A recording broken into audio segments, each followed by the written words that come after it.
Let's do it. Let's do it. Let's do it. Wait, text. Add. What's your thoughts? Question mark. Oh, here we go. Let's put this. Oh, I can't. Wait, I can't put that any lower. Wait, what? Ah, that's fine. I was scared of that. All right. How do I start this? Actually.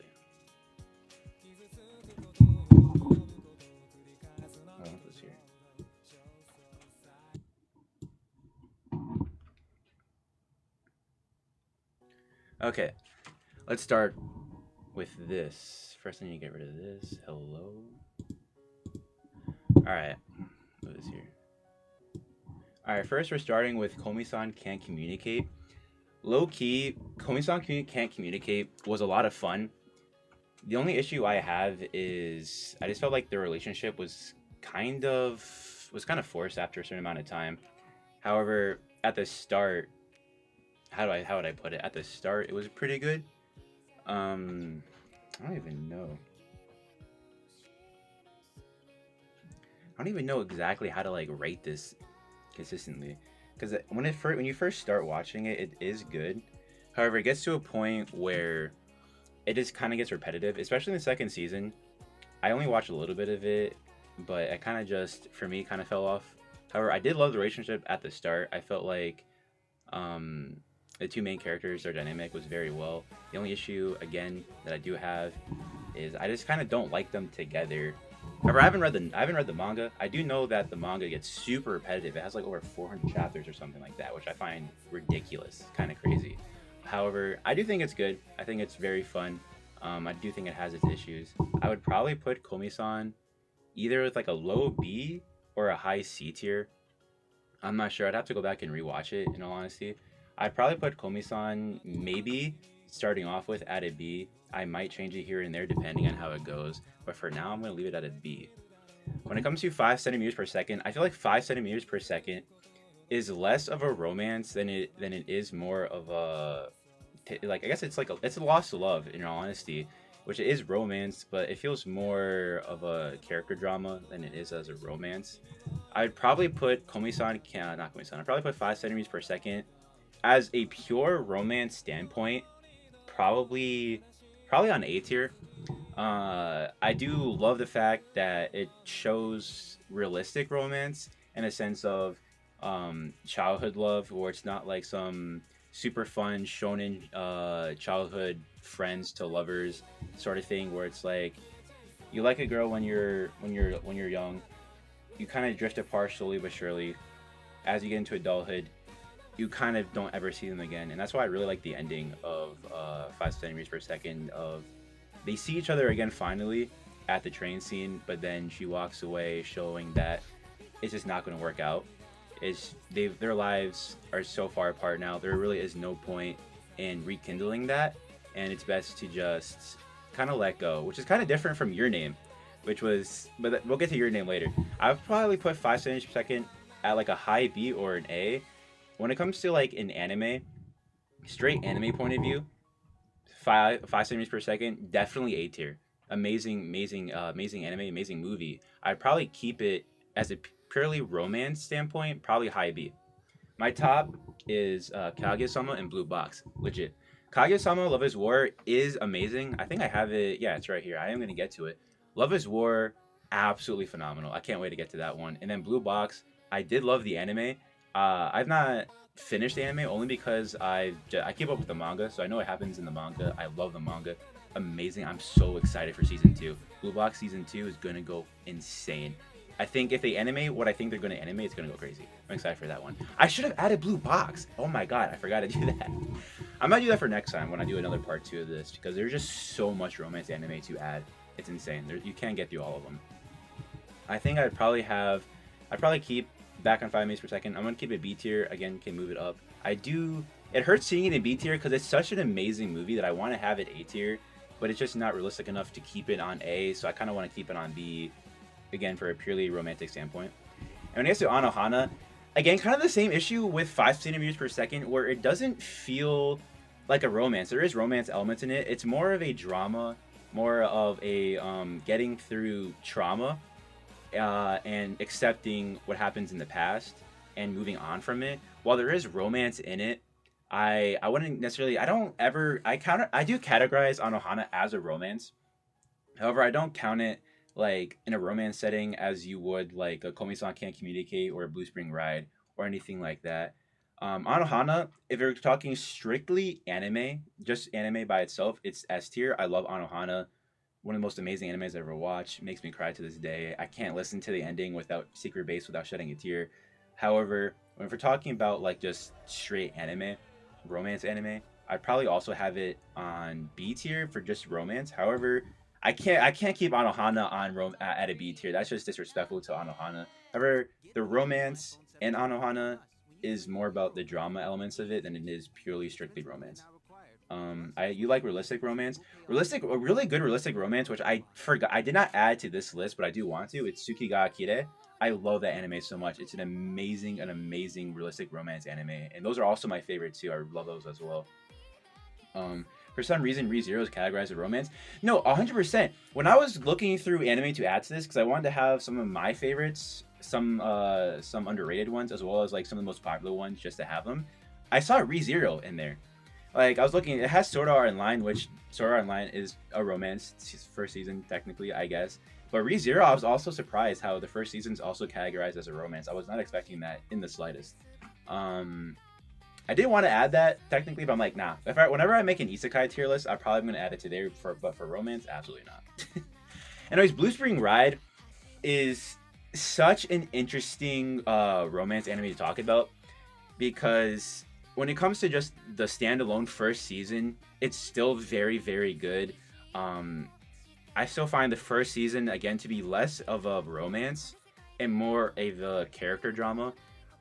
Coming together, dealing again with their past traumas. They used to be friends, and then they kind of go back to being friends. Do they like each other? Do they not? It kind of goes back and forth. The ending for Blue Spring Ride, the anime, is amazing.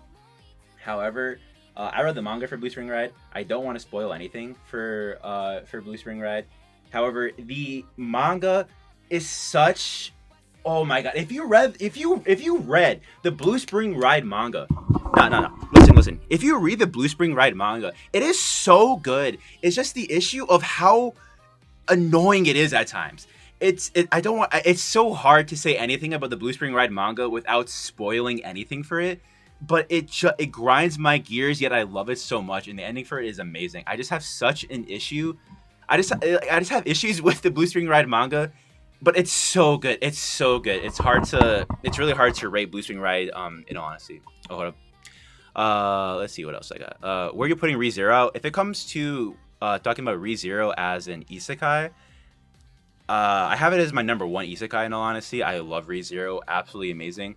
I've not read the light novel for ReZero. I do want to read it eventually. But talking about where I put on a tier list. Probably S tier, definitely S tier. My number one isekai. That's the only real issue. That's the only real reason. The only spot you can put ReZero on any tier list when you're talking about purely isekai is S tier. I can't see anything else. Only little romance is needed enough to be considered a romance on most websites. Yeah, I was looking at when it comes to anime lists, Tokyo Revengers for some reason is considered a romance, which I guess yes, I get like Hina and bitch ass Takemichi, sure, but like. What the fuck? Like, you don't count that as no one's like, you know what my favorite romance anime is? Tokyo Revengers. That's just not something you say. No one in their life has ever said my favorite romance anime is Tokyo Revengers or my favorite romance anime is ReZero. Like, I hear that for Sword Art Online, which is the only reason why I added it to this list, but no one has ever said, yo, my favorite romance anime is ReZero. The romance in it is just peak. Who in their mind has said that first original sentence ever said, in all honesty? Personally, I think romance anime is good when it's combined. Yes, like some of my favorite romance anime is either romance drama, like Scum's Wish, or like romance slice of life, like Monthly Girls Nozaki-kun, horimiya. I love my favorite niche genre of romance is otaku culture plus romance, like Wotakoi, Genshiken. Top of my head, when supernatural become commonplace, technically. Those kind of things. I guess gamers as well. I love any sort of, as a huge anime fan, as a huge nerd, I love those type of animes, and I want to see more and more of them. Kind of sucks how some of the otaku culture anime is kind of dog shit at times, but at the same time, that's my favorite. Yamada-kun level 999. I definitely want to add that for part 2. I didn't add it here because I don't want to keep too much. 30 anime is already enough to go over. But Blue Spring Ride, when we're talking about purely romance standpoint, I'd probably have Blue Spring Ride at a high B. I kind of want to put it A. When it comes to just purely the anime, I just don't feel like there's enough of Blue Spring Ride yet to put it A tier. We're talking about the manga for Blue Spring Ride, definitely also B tier. Honestly, the amount of annoyance that I have for Blue Spring Ride for the manga is insane, but I do love it so much. I could talk for a while about this. Me and my sister, we ranted for like 2 hours when I first watched it. Overrated, very boring. You're talking about Blue Spring Ride, you're talking about Yamada-kun. With Blue Spring Ride, I can kind of see the point of it being boring. I don't agree with that at all, especially the manga. Oh my god, it's so intense. It's just so bam, bam, bam, bam, bam, and it just grinds your gears, but like in a really good way. In all honesty, that's where I'd put it. And then when we get to pseudo harem, yeah, nothing does happen for a while, but that's why I don't count Blue Spring Ride as like an insane romance. Like, if we're talking purely romance specific, I don't think it's a great romance, but it's because, again, kind of just like with 5 centimeters per second and Anohana, it's a drama at the end of the day. It's a character drama. The romance kind of takes a sidestep until later down, even though there is stuff there. The manga is so much better than anime. Yes. The manga is so good. I read it last year at the request of my sister. And oh my god, it was a wild ride. I want to buy the entire box set, but it's really great. It's really great. Have you watched Tougen Enki? I have. Have I finished it? No. Did I think it was good? Also no, which is why I dropped it. I definitely want to get back into it eventually, but for now, no way. I don't like that. Blue Spring Ride should be C tier. You know, honestly, we're talking about romance. Yes, I can see it being C tier with just purely romance. However, I like it too much for it to be anything like C, because it's a romance plus drama. So when it comes to the combined, I think it's very good. But yeah, Blue Spring Ride anime feels like a big advertisement, so I can't rate because I'm an anime only. Yeah, if you're like, anime only for Blue Spring Ride and other things like My Little Monster, for example, which is also I think on this list, I can see it not being anything higher than a B tier in all honesty, because again, it's only 12 episodes. It doesn't really get anywhere, especially in Blue Spring Ride. But there is amazing development even with the only 12 episodes that the Blue Spring Ride anime does give you. It does kind of like, here's a little snippet of what Blue Spring Ride is. Go read the manga. What's crazy is that Blue Spring Ride anime is 12 episodes and it only adapts like 14 or 15 chapters of the manga, which is like insane to me. Like, I don't understand how, like, it's like it adapted like a chapter per episode, which is why it feels like there's not much talked about in it or shown in the anime, because it only adapts like not even a quarter of the entire anime, which is crazy. I definitely recommend, if you do find Blue Spring Ride boring, I'd recommend still reading the manga, because the manga goes fucking nuts later down the line. But I also recommend reading it if you have a slight interest in Blue Spring Ride or if you liked it at all. Yeah, the anime itself is a hit or miss for some people. I personally, I love the Blue Spring Ride. I probably would have it high B, low A tier for me if we're talking about just the anime by itself. But we're talking about just purely romance, I'd have it in B tier. I could be blind, but I'm not seeing Plastic Memories on here. I knew I was missing something! Oh my god, because I had to make this myself and I was looking for shit to add. I knew I was missing one thing. Plastic Memories, damn. I'm going to add that to the part 2 whenever I do a part 2 for romance anime. Oh my god, that pisses me off. You're so right. I'm definitely going to get that too. I would get to that. Anyways, moving on from Blue Spring Ride, we got Pseudo Harem. Pseudo Harem was probably my favorite romance anime, if not just anime, of, I think it came out in 2024 now. It's been 2 years now since it came out. Damn. Pseudo Harem is one of the things where I went into it thinking, low-key honestly thinking it was going to be a harem, in all honesty, and then I started watching it, and it was probably the most wholesome and just like beautiful romance I think I've seen in the past few years, in all honesty. It's so good, and it's one of the few anime that fully adapts the manga and actually has an ending where you can actually feel like you've actually accomplished something. Unlike with the previous one, Blue Spring Ride, where like you just got a snippet of the series, you don't know what's going on, they don't really get together, it's like wishy-washy. With Pseudo Harem, we get to see this. We get to see the sauce. We get the sauce, and we get to eat it too. We get to see it, and it's beautiful. The ending, like I didn't full on cry, but I definitely shed a tear just because of how wholesome how wholesome it was, and it was just so beautiful. The ending. If you watch Pseudo Harem, you know how good it is. Pseudo Harem manga is hard to get through. I have not read the manga. I do want to because of how much I like the anime. The anime for Pseudo Harem. If we're talking about the anime, I have Pseudo Harem as A tier, just because it was so good. It's one of the few anime that actually fully adapts it, and usually anime that's based off of a manga that's a romance will never fully adapt the manga, or at least get to the point where we get to have them together in like the first season. But Pseudo Harem does that, and does it so beautifully. The romance, the dynamic between the two was just so good, so perfect. I loved it. Everything about it was just so great. You really like the pastel backgrounds? Yeah, I did too. I love it a lot. It's kind of reminded me a little bit of like shoujo manga kind of pastel colors without the flowers and like all like the glitter and all that kind of stuff. It was really good. It's like 4 pages per chapter. Damn, that's wait, that's a 4 coma. That's Tomochan is a girl is also a 4, not 4 chapters. It's like 4 panels per. Actually, no, wait, no, it's not a 4 coma because a 4 coma is 4 panels per chapter. 4 pages per chapter is crazy. What? I've never seen that. But Tomochan and the girl is like that, but it's literally, yeah, I literally just said that. It's like 997. Yeah, it is. However, when it talks about the if you read it online, it's 997 chapters because it's 1 page per chapter. But when you talk about like the volumes itself, it switches. Like if you look on, for example, if you look at my anime list, it has it as like 56 chapters completed, like total. But if you look at it through like AniList, it has like 900 or whatever it is. It's crazy. I think it's really good. Yo, dude, we have the same name, Ashton. Yo, let's fire. Anyways, I do want to. I would recommend, since we're talking about Tomochan as a girl next, definitely read the manga. With Pseudo Harem, have not read the manga. However, the anime, definitely high A tier with romance. If you haven't watched it and you love romance anime and you want to see the characters actually get together and have an actual proper ending, definitely watch Pseudo Harem. Your user is a player named Coltown. Oh, your name is Colton, bro. My name is not Colton. What? Oh, we're talking about him. Oh my god, dude. Yo, that's on me. Yo, my bad, gang. Anyways, so we're talking about Tomochan as a girl next. Tomochan as a girl, again, just like with Pseudo Harem, is an actual romance anime where, again, it fully adapts the manga within just 12 or 13 episodes. And you would think that it doesn't, it wouldn't be able to fully adapt it and fully adapt it well. It does it very well. I do have my issues with Tomochan as a girl, but that comes from a manga reader perspective only. I think if you're talking about just anime only for Tomochan as a girl, I definitely would have it high A tier because we get to see them.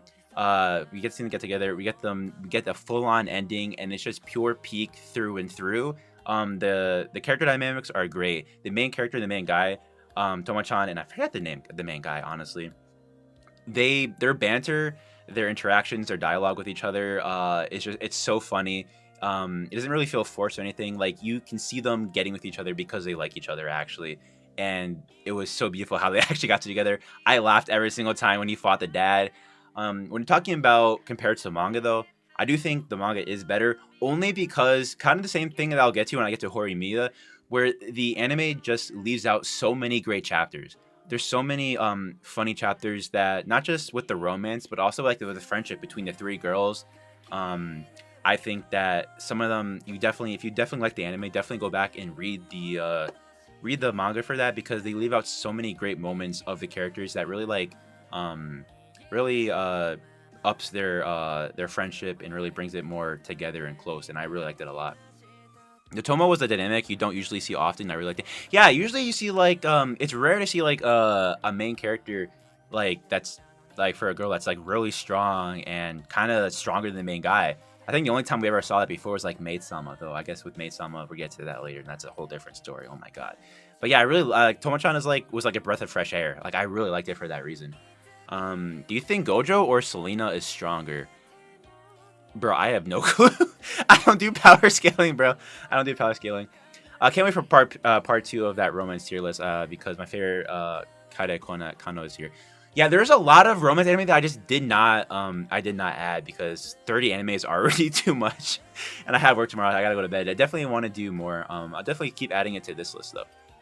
But anyways, moving on with Tomochan, I definitely would have it A tier. Talking about romance, definitely read the manga if you did like it.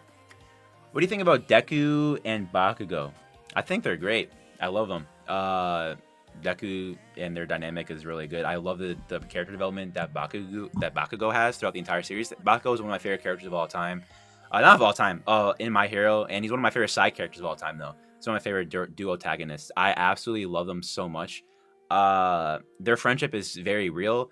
People hate on Bakugo because of how he acted in the first few seasons, which I get, but we see just his character. We see the development that he has throughout the entire series. We see him soften up and actually accept what he wants, and not to. Because the only reason that he was so bullying and so hard headed was because of the fact.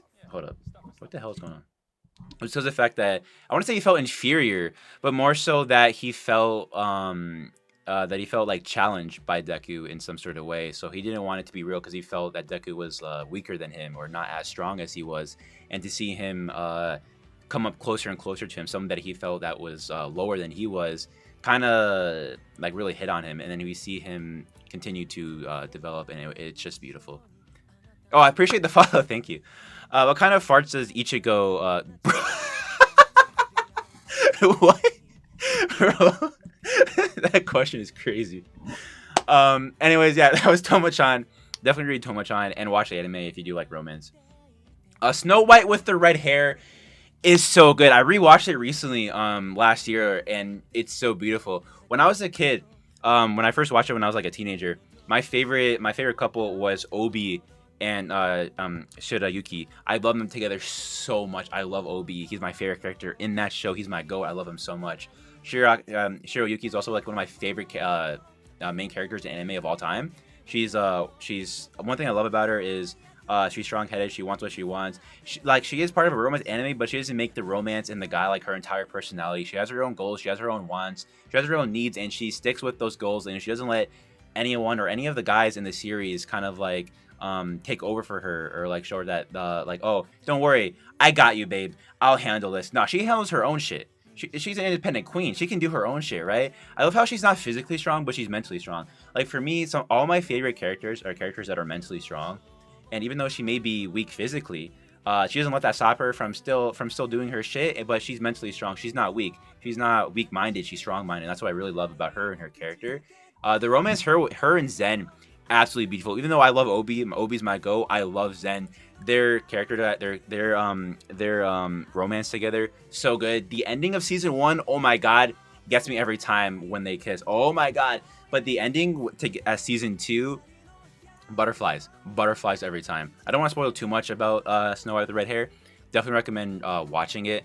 Reading it, I wouldn't recommend reading it yet, only because the manga chapters come out so slowly. However, and it doesn't. For my friend who has read it, he says right now it's kind of like it's in the midst of whatever. So definitely wait till it finishes to read it. However, so good. Yeah, finally, someone talking about romance animes. Romance anime is my favorite genre of anime. I'll always talk about it. Have you watched Nyankoi? No, I have not. I have it on my list though. I do want to watch it eventually. It's one of the anime that I had on my on the back burner of my mind for a while. Never got to it though. Already talking too much rank already. Yeah, you're right. But I gotta talk about it. Definitely recommend watching Snow White with the Red Hair. However, both seasons absolutely amazing. Shiraki, one of the best female characters, not just female characters, one of the best main characters in anime in all time. Some people have error in there. I think if I was to change this into like a TikTok format like video, I'd probably shorten it obviously. But when it comes to a live stream, you're here to hear the explanations. You're here to hear the talk. You know what I mean? But anyways, with Snow White with the Red Hair, S tier. Anyone who has seen Snow White with the red hair has to put it S tier. Like I don't see an argument for it being anything less than S tier in all honesty. For that reason, I'll keep it there. With Dangers in My Heart.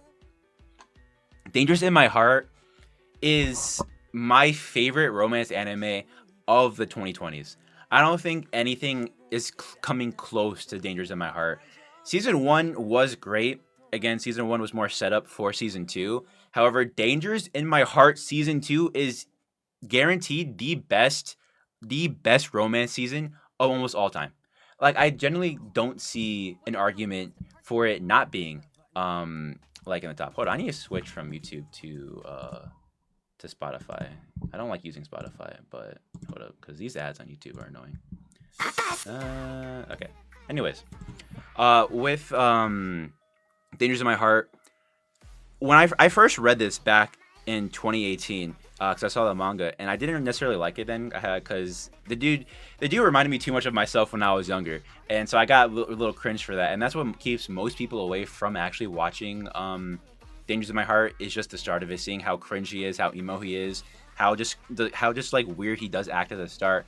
However, Dangers in My Heart is probably the best main character developments that I've ever seen in any romance anime. And their oh my god, their relationship together is so wholesome and so cute. And seeing the change from him being this emo guy who doesn't like to hang out with anyone to slowly opening up and realizing that he is deserving of love, that people can like him, and that he is deserving of someone like the main girl, who again I'm bad with names, was honestly just beautiful. I think anyone who has seen Dangers in My Heart can fully understand how it has to be S tier more so than anything else probably on this list, at least when it comes to the 2020s. When it comes to of all time, Dangers in My Heart is definitely up there. What the hell? It's definitely up there when it comes to romance anime of all time, definitely. But definitely the 2020s so far, it probably will be probably the best romance anime of the 2020s. I don't see an argument for it not being. Let's see. Next we got Darling in the FranXX, and wait, hold up. My camera, it got fuzzy. Hold up. Hold up. I need to fix that again. I don't know why it does that. I don't know why the camera does that. It just turns fuzzy all of a sudden. Anyways, Darling in the FranXX is one of the few things where it's like, it's a mix of everything. It's a mix of mecha, mix of sci-fi, mix of drama, mix of romance. It's just a mix of everything. Darling in the FranXX is definitely an interesting series. Not just of a romance, it's an interesting series in general. Your Lie in April gotta be up there. Oh, for sure. Your Lie in April is like one of the most iconic romance anime of all time. I consider that a romance. Darling in the FranXX or Your Lie in April? I do consider Darling in the FranXX a romance, which is why I added this. I do think the romance mostly is kind of just like melodrama between all the characters. It's one of those shows where it's like, especially if you started watching anime in the 2020s, it's like one of your first shows. So when you watch, it's like, this is the most insane thing you ever watched. So obviously you love it. I also love Darling in the FranXX, don't get me wrong. I think talking from a romance standpoint, I don't think it's as good as other things on this list. However, I do love 02, Ichigo, different story. But 02 is honestly one of the most popular characters of all time for a reason. I love her design. I love her character. I do love 02 and the main dude's relationship. At the very least, Darling in the FranXX definitely has its flaws, but at the very least, you're not watching Darling in the FranXX for some masterpiece writing. You're watching it for the fun of it. You're watching it for insane, weird-ass robot shit. You're there for just the craziness that it brings, and I think the romance is definitely a part of that. I think we're talking just purely romance standpoint with Darling in the FranXX. I'd have it probably like a low B. You can't have anything being as a C. I think being as a C is disrespectful to the series, but I love Darling in the FranXX. Darling in the FranXX started great and became boring and random afterwards. What's crazy is when I was watching it weekly, Darling in the FranXX was very well received all the way up until episode 13. Episode 13 was like its peak. I believe episode 13 was the flashback for the main dudes, for the main character 02 and the main guy. That episode is definitely one of the greatest episodes in Darling in the FranXX, but everything after that kind of fell off. I think it has to do with Trigger and A1 Pictures kind of just being like, we have not as much time, but we have so much stuff to like handle and show and do. And I think part of that's the reason why some people feel like it falls off. But for me, I still like it. Dangers in My Heart. Dangers in My Heart is S tier. There's no way Dangers in My Heart is anything below S tier, in all honesty. Darling in the FranXX lowest is lower A. I can see that to an extent. I think for me it's lower B personally. Awesome, bro. I love Darts. Wait, do you not see Dangers in My Heart right here? I mean, I guess it's not the usual picture that people use for Dangers in My Heart, but definitely up there. Wait, last one. Oh, okay, last My Hero question. What do you like better, Deku and Baku or Deku and Ochako? I don't have any issues when people want to ship characters with who, depending on what it is. Oh my god, I've seen some terrible ships. Don't get me wrong. I don't think it's an issue to ship characters as long as you aren't part of like toxic shipping cultures. You can like who you like. There's an argument to be made for Ochako and Deku and Bakugo. I can see that. Personally, for me personally, I have Deku and Bakugo more as a like they're friends, but I feel like their friendship is definitely deeper than a normal friendship is, which is why it's kind of like the same thing with like Naruto and Sasuke, where it's like their friendship is definitely more than friendship. Like I can see it being lovers as well, depending on how it goes. However, for me, I don't ship them. I ship Ochako and Deku. I don't really ship any of them. I'm just like, for me, I like all the ships. And honestly, I think all the ships that aren't problematic all have their merits at the very least. I can see an argument for any of them working. In all honesty, I kind of like them both equally. In all honesty, so I can't really say much about that. Teasing Master Taki-san, I did want to add. However, I did not want to add it here. That's something that I want to add to part 2 for a particular reason. I just didn't want to have it in part 1. Do you like Bungo Stray Dogs? Bungo Stray Dogs is amazing. I love it so much. I also read the manga as well. I've rewatched Bungo Stray Dogs like 3 times. Season 2 is my favorite for Stray Dogs. I love it so much. Where's Dress Up My Darling? I'm getting to that. Anyways, UIC clannad. We're getting into clannad as well. We talked about clannad. Me and my friend Neto, we talked about clannad yesterday in our Kyoto animations ranking, which we might redo later. But yeah, who's your favorite character from Bogus Stray Dogs? My favorite character from Stray Dogs has always been Dazai. Like I'm basic like that, but it's like when I first watched it 10 years ago, it's always been Dazai. He's my favorite. However, moving on, we got Quintessential Quintuplets. Quintessential Quintuplets is one of the animes for me that was a roller coaster of emotions, in all honesty. For example, when I first watched it, season 1 wasn't that great in my opinion, only because of the adaptation. The adaptation for season 1, I don't think really handled the manga as good as it should have been. Because I also read the manga as well. However, Season 2 for Quintessential Quintuplets is amazing. It's so good. And then they crashed and burned with the movie. They just crashed and burned. I know a lot of people don't like it because of who he gets with at the end. However, that's not my issue. I don't mind him being with Yotsuba. The only issue that I have is how bad the adaptation of the movie was. It just ruined the last few arcs. I don't understand. I think it was like what 60 to 50 chapters they had adapted in like that one movie, and they fucked it up. In all honesty, I did not like the movie. As a huge manga fan, I didn't like it. I do see people who not like Quintessential Quintuplets for a lot of reasons. A lot of people don't like harems. A lot of people don't like big titty anime girls as well. The fan service in there as well. There are issues when it comes to Quintessential Quintuplets. I won't lie. It's something that I'll have to rewatch because I watched it weekly for years. From when it came out back in like I think it was like 2019 and whatnot, and I have not rewatched it since. I do think rewatching it now as an older adult, I might have different opinions on it in all honesty. But from what I do remember from the manga, I did really like the Quintuplets. I would probably have it talking purely anime only, B tier, only because the first season isn't that great of an adaptation. The movie, dog shit adaptation. I'm sorry, it was so bad. If we're talking purely anime though, if we're talking about purely manga, definitely low A tier. In all honesty, I really like the manga. That's why I probably have it high B, only because I can't see anything lower than that because of how much I do like the manga. Quintessential Quintuplets easily S tier. If we're talking about manga, I can definitely see an argument for that, and definitely high A tier if we're talking about manga. When it comes to anime, I do not think the anime holds up enough merit to be that high because of how bad the season 1 adaptation was okay. Season 2 adaptation was peak. Probably if they did season 2 adaptation for season 1 and season 3, which is what it should have gotten, it definitely could have been high A, maybe even low S. It's pretty good, but only season 2 would go in A. The rest of it is B tier. Dude, totally not Moth. You know exactly what you're talking about. That's exactly that's my take on it as well. What about More Than Married Couple? I would probably get to that in part 2, definitely not in part 1.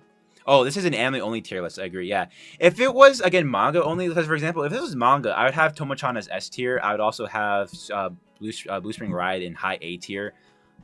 Because it's anime only, I cannot see an argument. I can see it because you like the series. However, we're talking just purely anime. It has to be B tier. It has to be B tier in all honesty, and that hurts for me because I loved it. I love the manga a lot. And then next we have Ride Your Wave. Ride Your Wave. Wait, I just realized pseudo harem. Dude, pseudo. If you like pseudo harem, you know what you're talking about. Pseudo harem is probably. I want to put it S tier in all honesty, but because of what's in S tier, I can't put it up there just yet. But it's definitely high A tier. I can see an argument for being S as well. Next we got Ride Your Wave. Ride Your Wave is definitely one of the movies of all time. Like Ride Your Wave, like it makes you cry. It's the animation style is very unique, and I like it a lot. I love adult romance anime in all honesty, even though it's like still I think like like late teens, early 20s.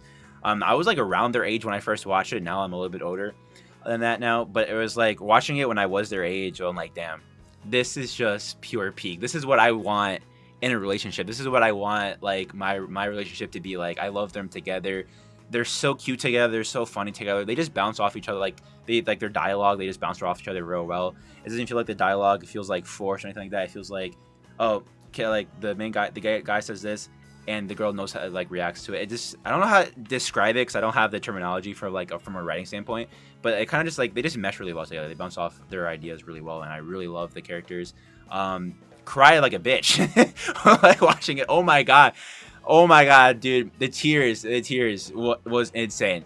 I refuse to rewatch this unless I rewatch it with like my girlfriend or something like that. I don't know. I'd have to rewatch it like with my sister or like one of my friends. I cannot rewatch this by myself. I need to rewatch it with someone else in all honesty. I liked it a lot. For me, however, I think I would have Ride Your Wave as like around an A tier in all honesty. I think if it's like as a movie, I definitely can see it as being mid to high A. But for me, I think for like talking about strictly romance, I definitely have it in A tier, but like mid to like low A though. I still need to watch a lot of these romance. I've just been watching more casual stuff recently. Oh, that's fine, bro. Everyone's got their own things to do. You just gotta watch what you can watch at your own time. You know what I mean? Ride Your Wave, definitely gonna put it below Anohana though. Danger of My Heart, Snow White with the Red Hair. Wait, Danger of My Heart. Yeah, those are the only two I have in S here right now, Neto. Dude, I wish you were here to be with me, bro, to talk about this with, bro. I would have loved to have your insight, dude. Definitely next time. Next we have Sasaki and Miyano. We have our first BL on the list. And that one was so cute and so wholesome. It's one of my favorite BL of all time, in all honesty, because most BL for me, I love BL, don't get me wrong. Some of it can be a very hit or miss, especially ones from the early 2000s. Oh my god, don't get me started. However, talking about the anime, absolutely beautiful. I do think when it comes to the anime for Sasaki and Miyano, I do think it takes a little bit of it's a very slow burn. It's a lot of, oh, do I like him? Do I not? Like, am I gay or am I not? It's just that for like 12 episodes. However, when they do finally get together, it's so cute, it's so peak, it's so wholesome. For me, I definitely have that as around. I don't think I would have it on a B tier. I think we're talking about like the anime for it. I'd probably have it like the manga maybe. I'd probably have it A tier. Talking just the anime, just because of how kind of like I was just like, man, they kind of just go in and out, like back and forth in his mind mental state, which I get. Like, don't get me wrong, I get it. However, for the full 12 episodes that he does that for, it does feel a little mundane. However, it's still one of the best BL of all time. Super cute, super wholesome. Definitely recommend it. If you do like it, definitely read the manga as well. It's absolutely peak. I love it so much. Definitely B tier though. However, we get to Nisekoi. And Nisekoi was one of the first romance anime I've ever watched, and it was also one of the first romance manga that I've ever finished. When it comes to Nisekoi, the Nisekoi anime is also done by my second favorite anime studio of all time, Shaft. I would put, if it comes to season 2 of Nisekoi, was still really good. Season 1 of Nisekoi is probably still one of the best like seasons of romance anime I've seen from the 2010s. In all honesty, it was so great. It was so beautiful. Even though it was, I haven't rewatched it since I was like 18. So it's kind of mostly just nostalgia talking when it comes to my love for Nisekoi. However, I have read the manga. If we're talking about manga, Nisekoi is S tier for me. I know a lot of people don't like the manga ending for reasons that make sense. However, for if you're talking about manga for Nisekoi, for me, I have it S tier. And honestly, I love the manga. However, I did read it and watch it when I was like 19, 18. Now that I'm older, who knows what I might think about it now. However, talking about purely nostalgic standpoint when it comes to my love for Nisekoi, I have it in A tier. I think it's really good. The anime is very good. I'm talking about the manga, high A, low S. A lot of BL was a slow burn, but it was way too slow for me. I wish I liked it, but I enjoy the manga. Yeah, no, that's literally my points too. Like the anime just was so slow into the relationship happening, because it was like 10 episodes of him being like, am I gay, am I not gay, or whatnot it is. But the manga is definitely really good. Have I heard of clannad? Bro, it's only my favorite anime of all time, bro. I'm definitely gonna get to that. Nisekoi was awesome. I love the ending. Exactly. The ending of Nisekoi, if we're talking about the manga, is definitely S tier. However, when we're talking about the anime, I definitely would have it A tier. Purely romance standpoint. It does have a lot of issues. It's kind of also kind of slow. It's a harem. Some people don't like harems. That's whatever your cup of tea is. It kind of goes here and there, because there's, again, he's figuring himself out. They're figuring themselves out. However, I would have the anime for Nisekoi as an S tier. I love it so much. It's one of my favorites of all time for a reason.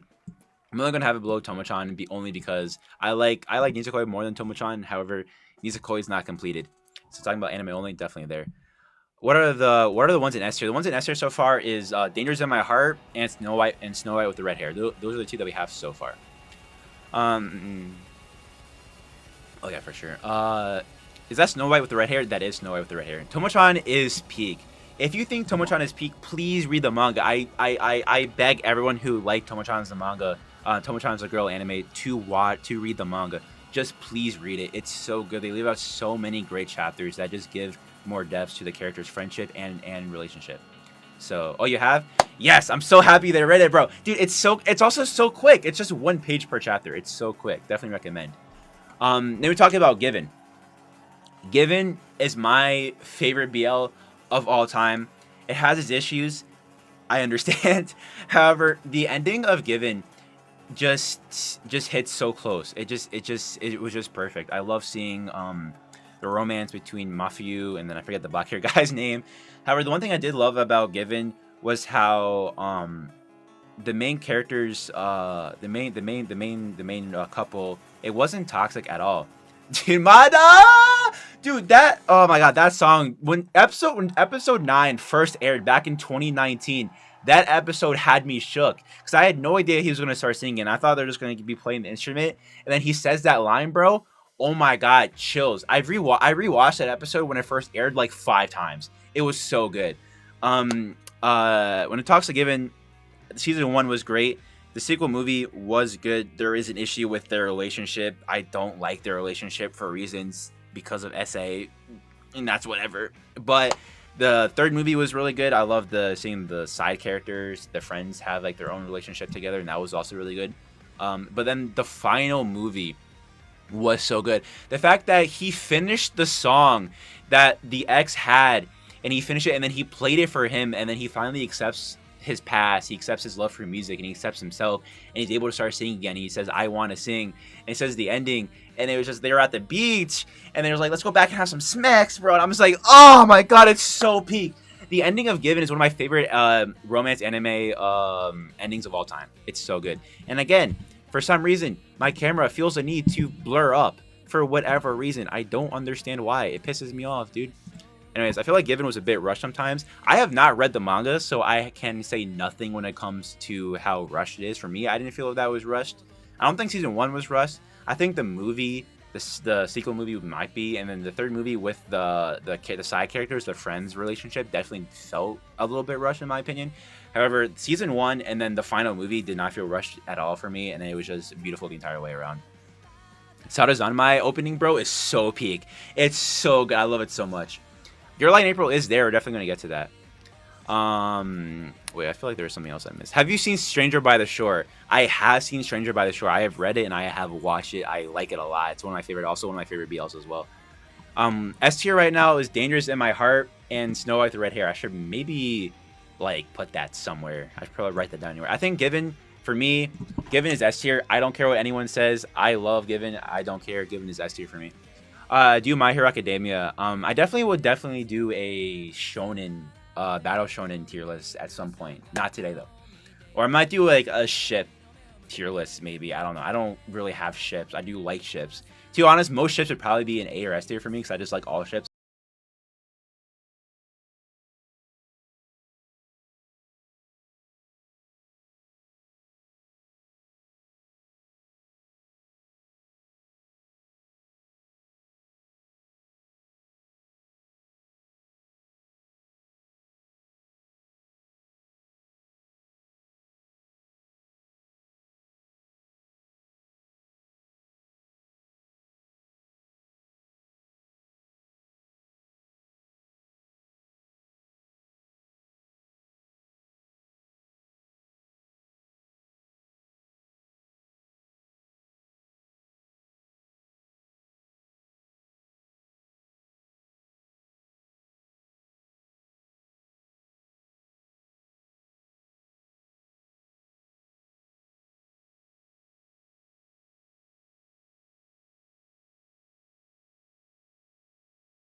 Like, I'm playing the opening. The opening is so good.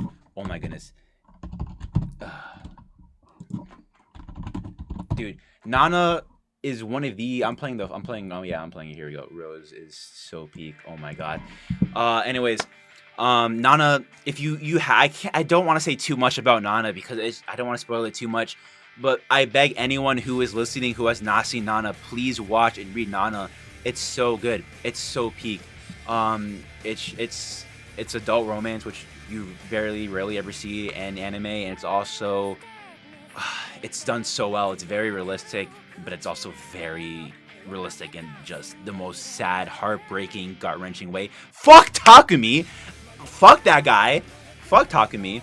I kind of want Nana to have its own tier, in all honesty, for Nana. However, I don't care. Nana deserves D tier, bro. Dude, again, you're trolling me here, Netter, bro. I swear to God, I would have fought you again if you were a call for this, bro. I swear to God, I hate Takumi, dude. Fuck Takumi. I want to get a shirt that just says fuck. Oh, by the way, anyone who doesn't realize that I have a Nana t-shirt on right now, I kind of forgot that I had it on. I love Nana. Nana's peak. Fucking read Nana if you haven't already. Anyways, Nana S tier. Don't want to say too much on it. Ooh. Oh, dang. I think I said too much stuff. I just got a TikTok thing for harassment.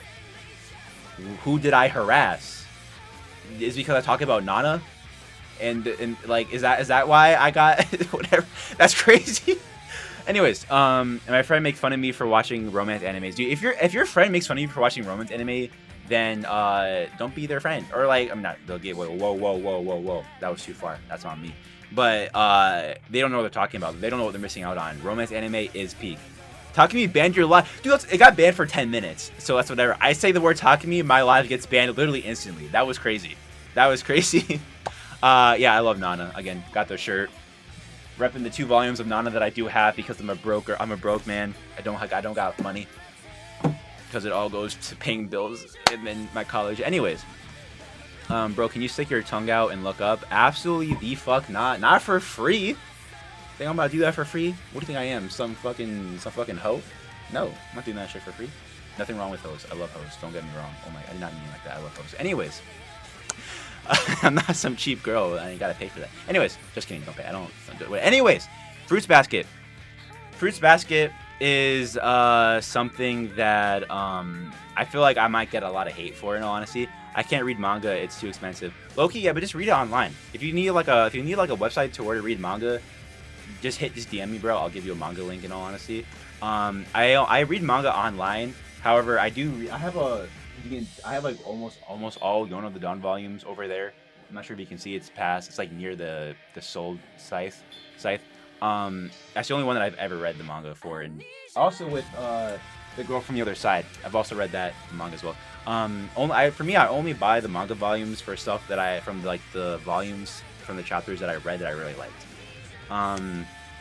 That's just me. Where's Ippo? Talking about Fighting Spirit Ippo? Talking about that? That's a boxing show. That's not a romance. I mean, there is romance in it. It's not a romance entirely. Fruits Basket is where I'm probably gonna get controversial here. Fruits Basket is very good. It's very, very good. Season 1 was great. It's one of the most wholesome romance of all time when it comes to the relationship between Kyo and Haru. No, Toru, not Haru, Toru. Oh my goodness. Every relationship, all the main relationships are good. The ending is peak. The ending is probably, again, one of the best endings in romance anime, in all honesty. I cannot see an argument for it not being one of the best romance anime endings of all time. Fruits Basket, though, where it fails for me is still the last season. I know I might get some hate for that. The only issue that I have for Fruits Basket is not the romance, but it's how the series handles SA, how it handles things that if I say, I feel like I get my TikTok live banned again. It has a lot of problematic themes in the series that it doesn't fully handle the best way, in my opinion, which is why I didn't like the final season for how they handle things. I didn't like how they handled Akito and Toru's relationship at the end. I just don't like how they handled that at the end. I do think Fruits Basket, when it comes to purely romance, is, for me, I have it high A tier. I can see it for being S tier, in all honesty. Fruits Basket, my issues with Fruits Basket come from not a romance standpoint. It comes from a problematic standpoint, because I find a lot of elements of Fruits Basket to be very problematic, especially how they handle blame, how they handle some PDF stuff, how they handle things I don't want to say because, again, I don't want my TikTok live to get banned. Purely stalking romance, though, definitely high A tier. I definitely recommend watching Fruits Basket, even with the problematic things that it does have. Can you add the ending? I'm pretty sure it's romance. It definitely has romance in there. For some reason, Siri decided to say something. Hello, where's my phone? Definitely would probably be in a part 2 whenever I add that. Anyways, getting next to I Want to Eat Your Pancreas. I Want to Eat Your Pancreas is the same thing with like Ride Your Way for me, where I watched it way back in the day, cried so hard. It's I feel like when it comes to I Want to Eat Your Pancreas, while it is a romance, it's also more about acceptance. It's about finding yourself. I find, while their relationship was romantic, don't get me wrong, it was very romantic. It was more about them finding solace in each other through hard times and getting to love each other and just get to know each other, and for him to accept himself and to kind of come out of his shell. When it comes to romance, I probably have it like high B, low A. Talking about it purely like movie standpoint, like definitely high A. I can see an argument for S, in all honesty. I think I Want to Eat Your Pancreas, definitely one of the best starting romance movies and just anime movies to watch of all time. It's not my favorite romance movie or my favorite anime movie, because I have way more things that I like better. But I think when it comes to romance, when it comes to the movie in general, especially if you're new to anime, easily S tier. It's definitely one of the best. It pulls on your heartstrings, feels really real. The relationship between the main guy and the main girl is so peak. I didn't like the romance that much in it because I feel like, because again, it was cut short because of reasons that if you watched it, you know what the reasons were. I think their relationship was less about romance and just more about finding themselves in each other, in all honesty. However, I Want to Eat Your Pancreas, definitely S tier for talking about purely movie as well. Favorite anime movie for the longest time, but I think I'm biased. Low-key, you could be biased. At the same time, I can see an argument for S tier. For me, I'd probably have I Want You to Eat Your Pancreas romance as like Ride Your Wave, in all honesty, only because, again, I find the relationship to be more than just romantic. I find it to be very, very deep. It's very good. I like it a lot. I feel like it's hard to describe their relationship with just words. I don't feel like it's like soulmates in a way, kind of. I don't really know how to describe it. You gotta go to work, so wish for the best with your stream, bro. Also, peak community. Dude, have a good day at work, bro. That's why you couldn't join, dude, because you have work. Damn. Hopefully you can join next time, bro. I would appreciate that. Next we got Love is War. Bro, I gotta unfollow after you for your bio. Dude, if you're MAGA, if you support ICE, bro, if you support Trump, I don't want you on my page, dude. I don't want you on my page, bro. I'm not about that fucking that bullshit, bro. I don't support that shit, all right? If you're MAGA, if you're conservative, bro, I don't want you even anywhere near me, all right? Like, you can leave, all right? Anyways, no spoilers, but that one scene in the end absolutely breaks me. Is it okay if I, dude? That scene hurts me in my core, bro. Dude, I don't cry as hard as I did when I first watched it, but I still I feel it inside whenever that happens, bro. I love you, dude. I also love Kaguya-sama. Bean Kaguya-sama is so good. Love is War is one of the things where I picked up the manga when I was stumbling around Barnes and Nobles back in 2018 before the anime came out, and I saw the manga there, and I picked up the first 3 volumes. I think I have it somewhere over there, and it was really good. I didn't buy the rest of the volumes again. I'm broke. I didn't want to continue reading it because I'm like I have other things I want to do. But it was still really good. And then literally like a month later, like the anime was announced for an anime adaptation. I'm like, dude, I'm so excited. And can I just say that the first season went above and beyond with the adaptation. Like it was so good. It's like one of those few things where you can honestly just watch the anime and be fine. Used to be that way. The only issue again with Love is War is the fact that it does again skip over chapters. However, the chapters that they do adapt, they do it perfectly. They go above and beyond. Where it feels more than just like an adaptation of the manga. It feels like its own thing, and it was just beautiful. Um, the treasure is your fave. I love the treasure too. He's great, especially in season 2. Oh my god, hold up. Can I just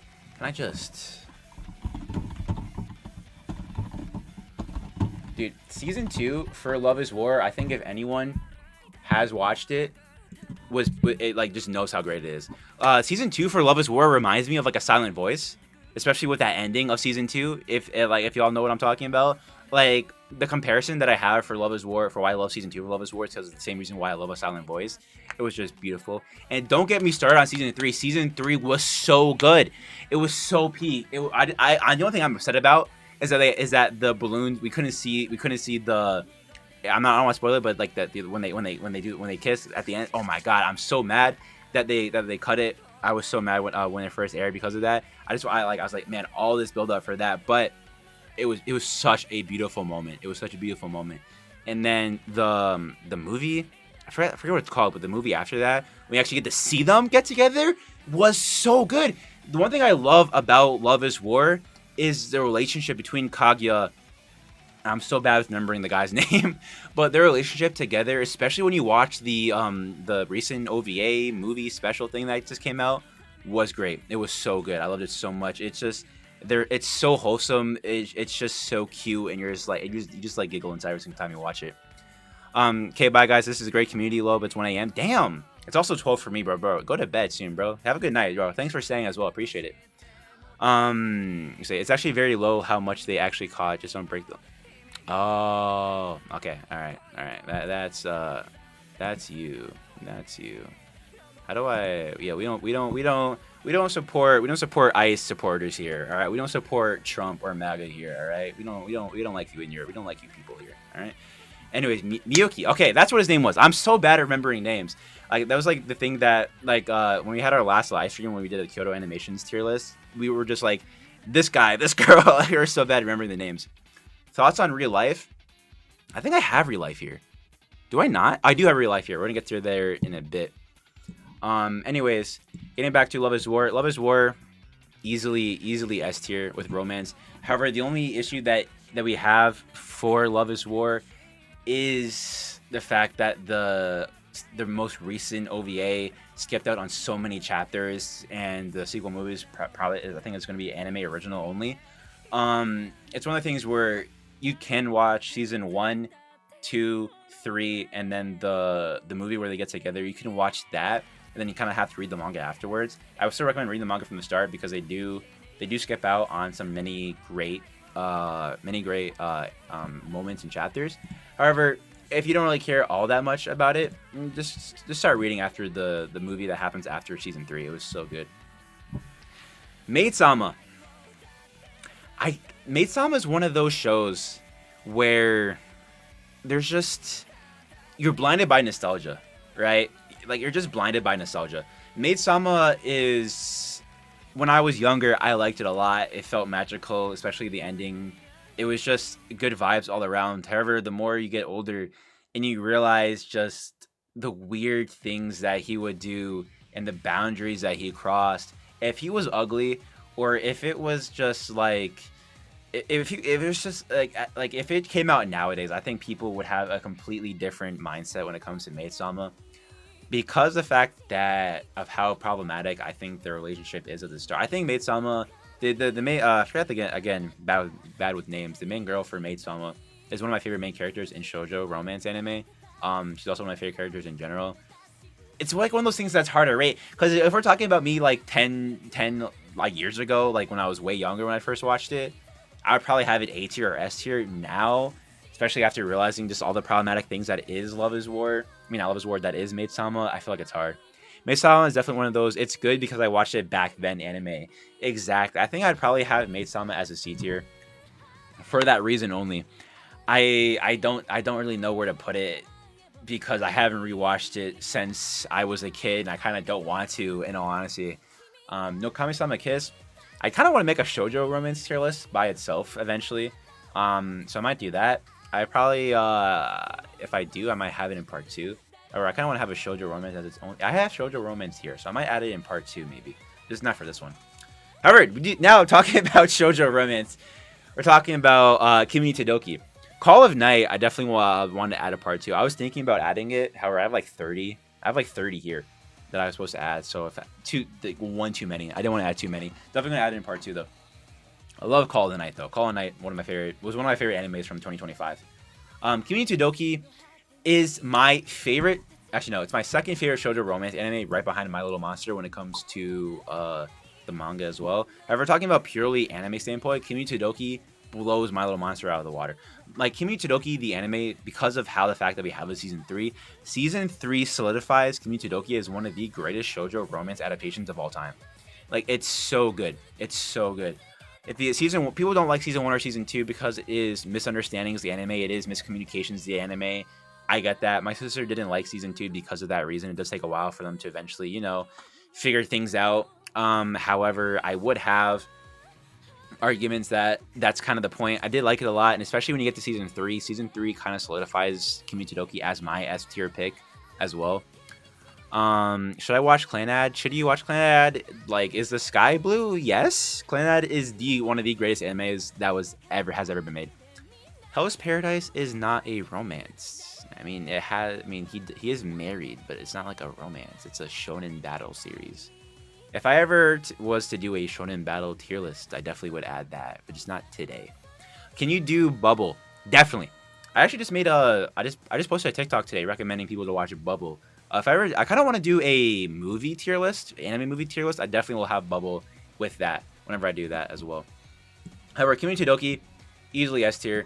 I love Kimi Todoke so much. We're talking about manga. Manga is like high S tier. The manga for Kimi Todoke is so peak. I need them to make a season 4 so badly because I need to see the ending animated because it's so peak. There's so many great because I finished season 3 thinking that, oh, it's almost gonna be over. No, there's still so much left to cover, and it's so good what they adapt, and there's so many good things about Kimi Todoke that I can talk about.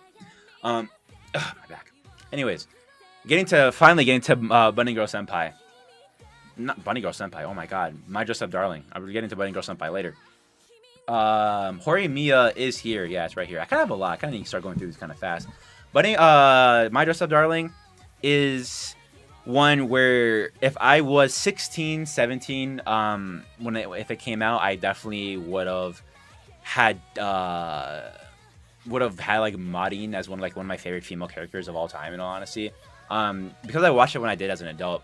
I do think Bunny Girl, not Bunny, okay, I keep mixing those two up. I think My Dress Up Darling is one of the greatest, 6'7", holy, oh my god, we're not children here. My Dress Up Darling is one of my favorite romance animes of the 2020s. I'm coming at it from a perspective of just thinking about it as it's a very wholesome anime. People think that it's, my hot take when it comes to My Dress Up Darling is that it's a fan service anime. I disagree with that statement very heavily. Yes, we see the chests. We see there are things like that.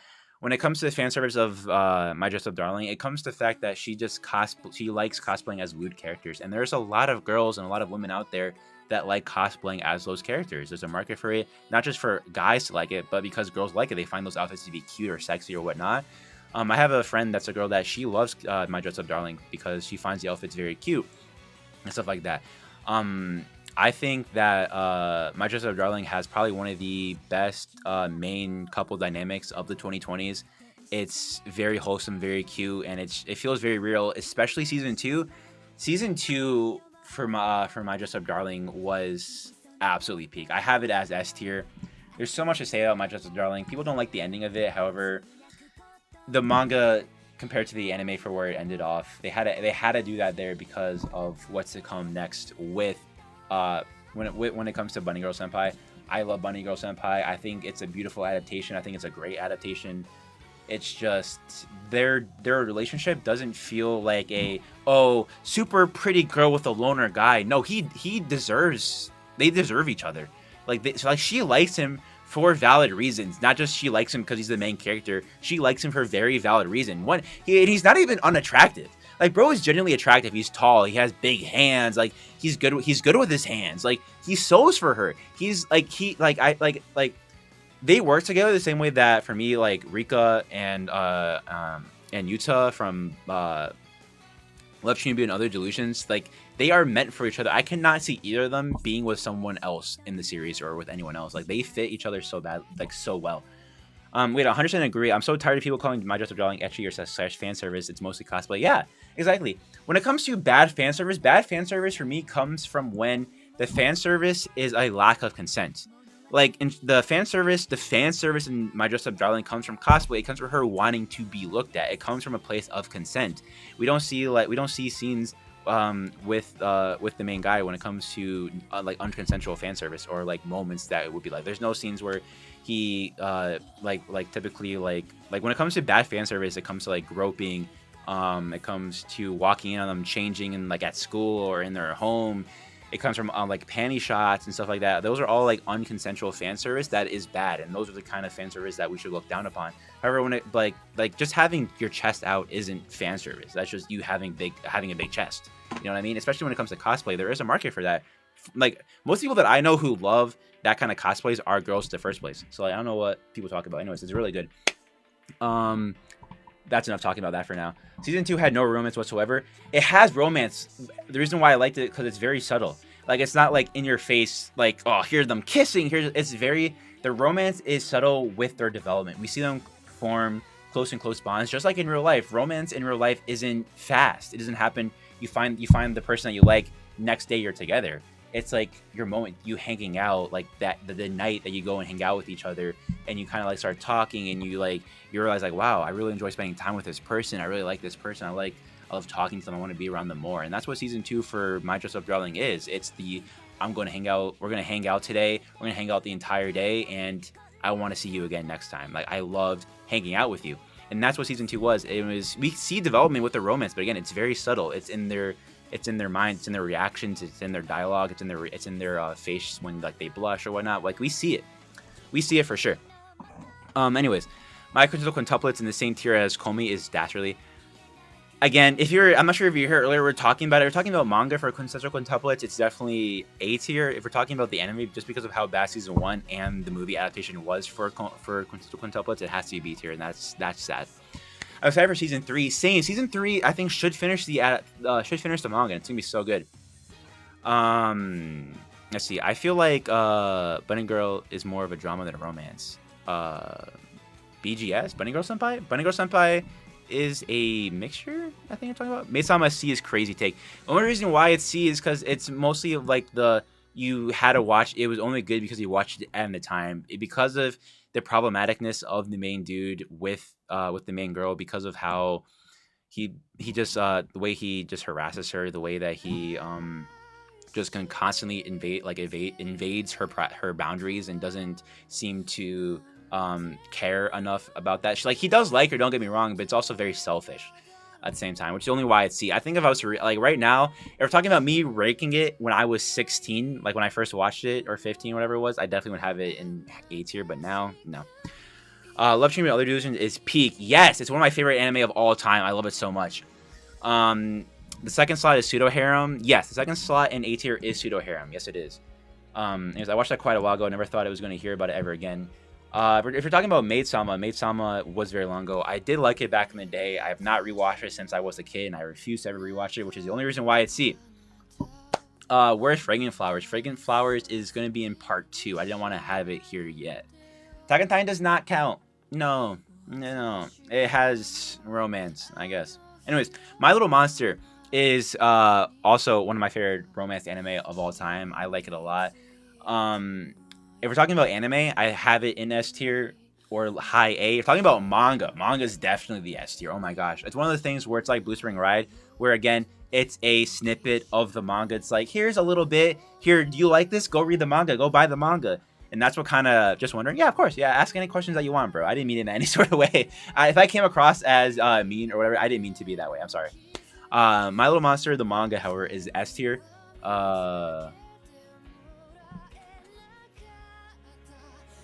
That is crazy. What? Anyways, My Little Monster, the manga and the anime is very, very, very good. I do like it a lot. I love their dynamic. I love how it's like, unlike with Kimi Todoke, it kind of just goes straight into the romance and the relationship there, which is why I really, really like it. I'd probably have My Little Monster, talking about purely anime, as A tier. Talking about manga, it's definitely S tier. Can you do more than Married Couple? I'm gonna do that when I do a part 2, which should be sometime in the future. Could do it tomorrow, could do it some other day, I'm not sure yet. What's your opinion on JoJo's? I love JoJo's. JoJo's great. Call the Night's gonna be in part 2 whenever I do that. Bunny Girl Senpai is a romance anime, but it's mostly a mystery, kind of like a monogatari kind of thing.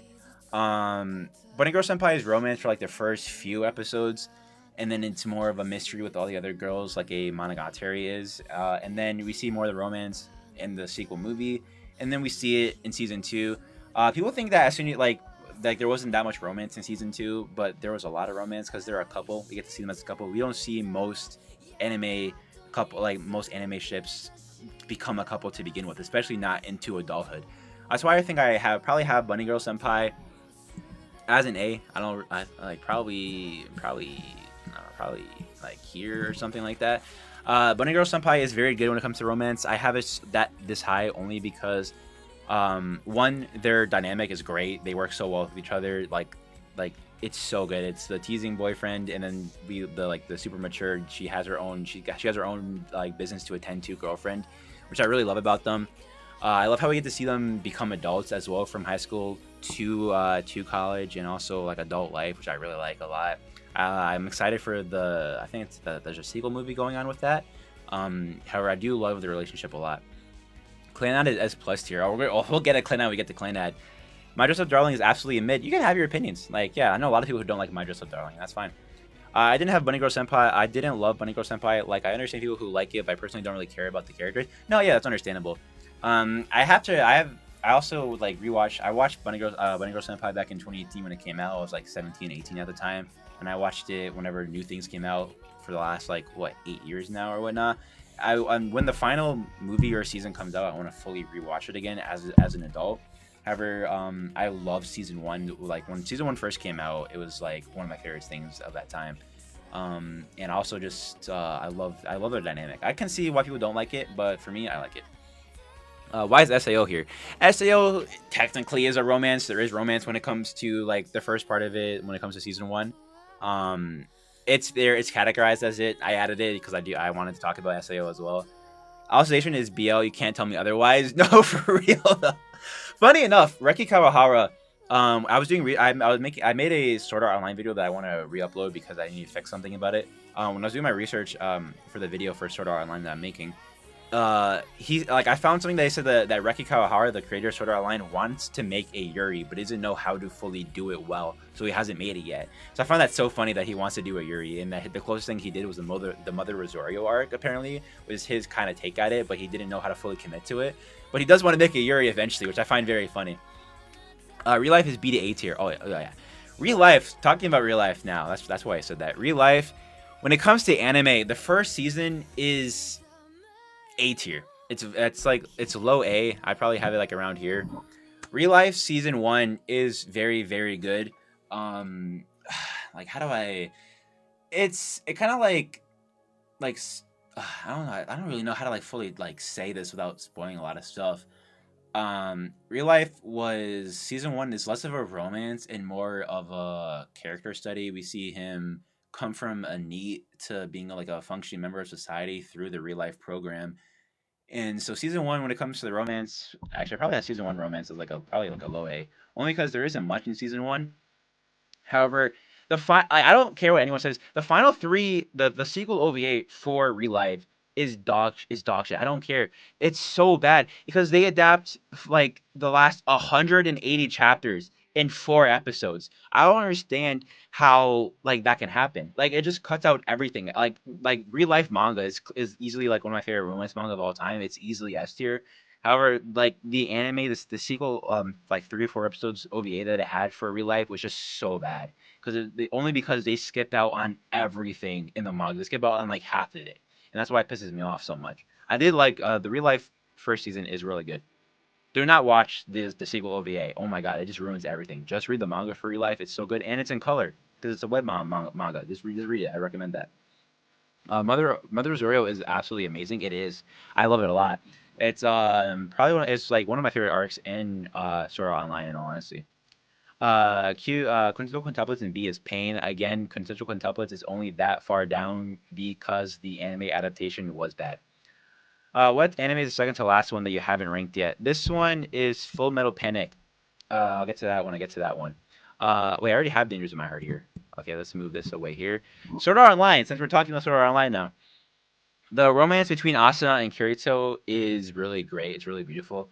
I do think that the anime, from what I have seen when it comes to other things, actually, I'm not gonna get into that. That's for the video that I'm gonna post later. Anyways, Asuna and Kirito's relationship is peak. When you were like when I was a teenager watching Storyline for the first time, and especially seeing the cottage arc that they had together. Oh my god, it was beyond peak. They work so well with each other. I love how they stay loyal with each other. The loyalness that they have for each other and the love they have for each other is real. I love Sao a lot. Um, Sao is not without its flaws. I did talk about it in the video that I'm gonna upload eventually. But Sword Art Online, when it comes to purely romantic, when it comes to season one, I would have the romance of Kirito and Asuna as a high B, probably even an A tier. If we're talking about Sao as a anime, I'd probably have it probably B. I'm really biased. I personally have SAO like in my top 100 only because I'm very, very biased towards it. Again, has its flaws. We'll talk about that eventually. But SAO, I love SAO. I love the romance between Kirito and Asuna so much. Um, then we have Pet Girl Sakurasou. This is I think I said that right. This is one of those anime where you either really love it or you really hate it. Um, it's one of those anime that I have to eventually rewatch now as an adult. When I was a kid, Pet Girl Sakurasou was absolutely peak.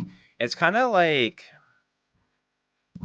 it's definitely A tier. It's the main dynamic between the main dude and the girl who definitely has problems. I think she has autism. I'm not sure.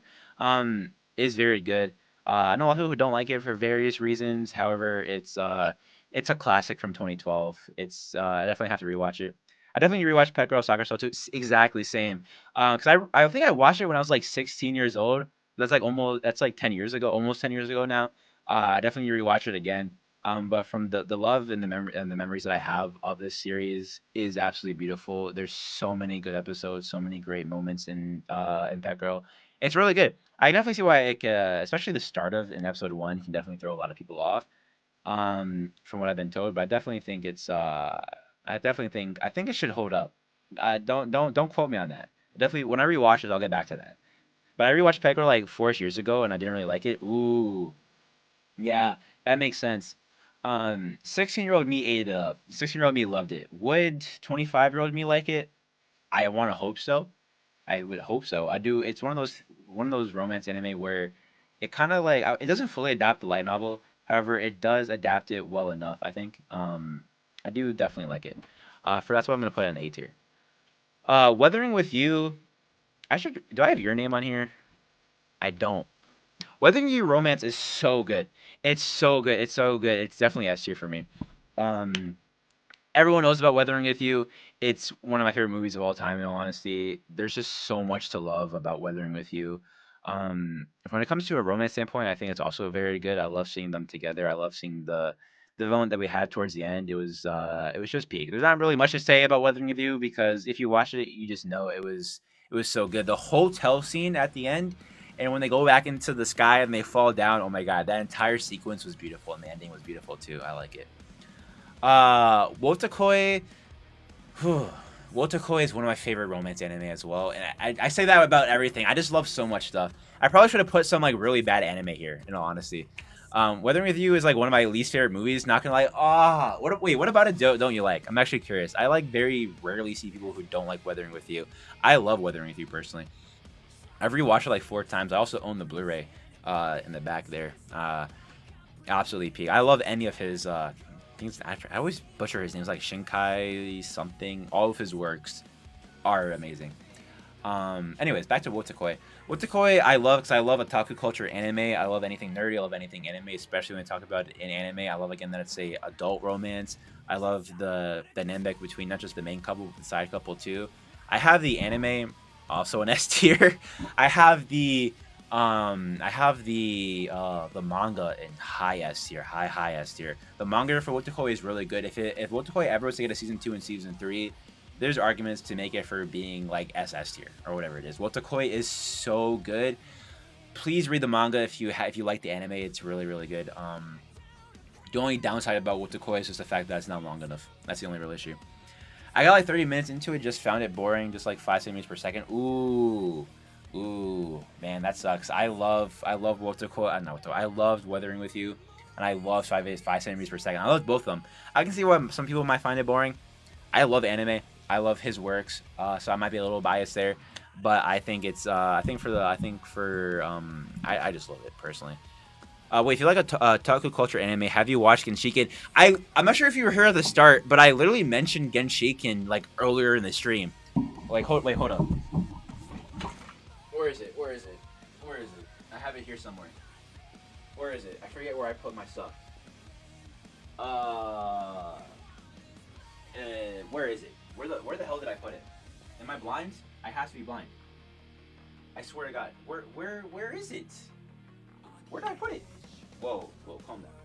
I have the manga. I own the manga. I have the manga somewhere. I forget where I put it because I'm bad with remembering where I put my manga.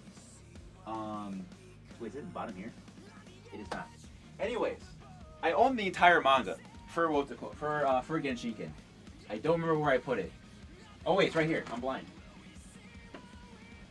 I love Genshiken. That took a while. I have the manga. I absolutely love Genshiken so much. It's one of my favorite manga romance of all time. I love otaku culture anime. I love the fact that it's a club. I love club romance anime. I love club school anime. It also takes place in college. They're all adults. I love it. I love how it's a mature romance anime. As an adult, I loved it. I read it back in high school. So and I sometimes go back and I like reread some volumes, some chapters here and there.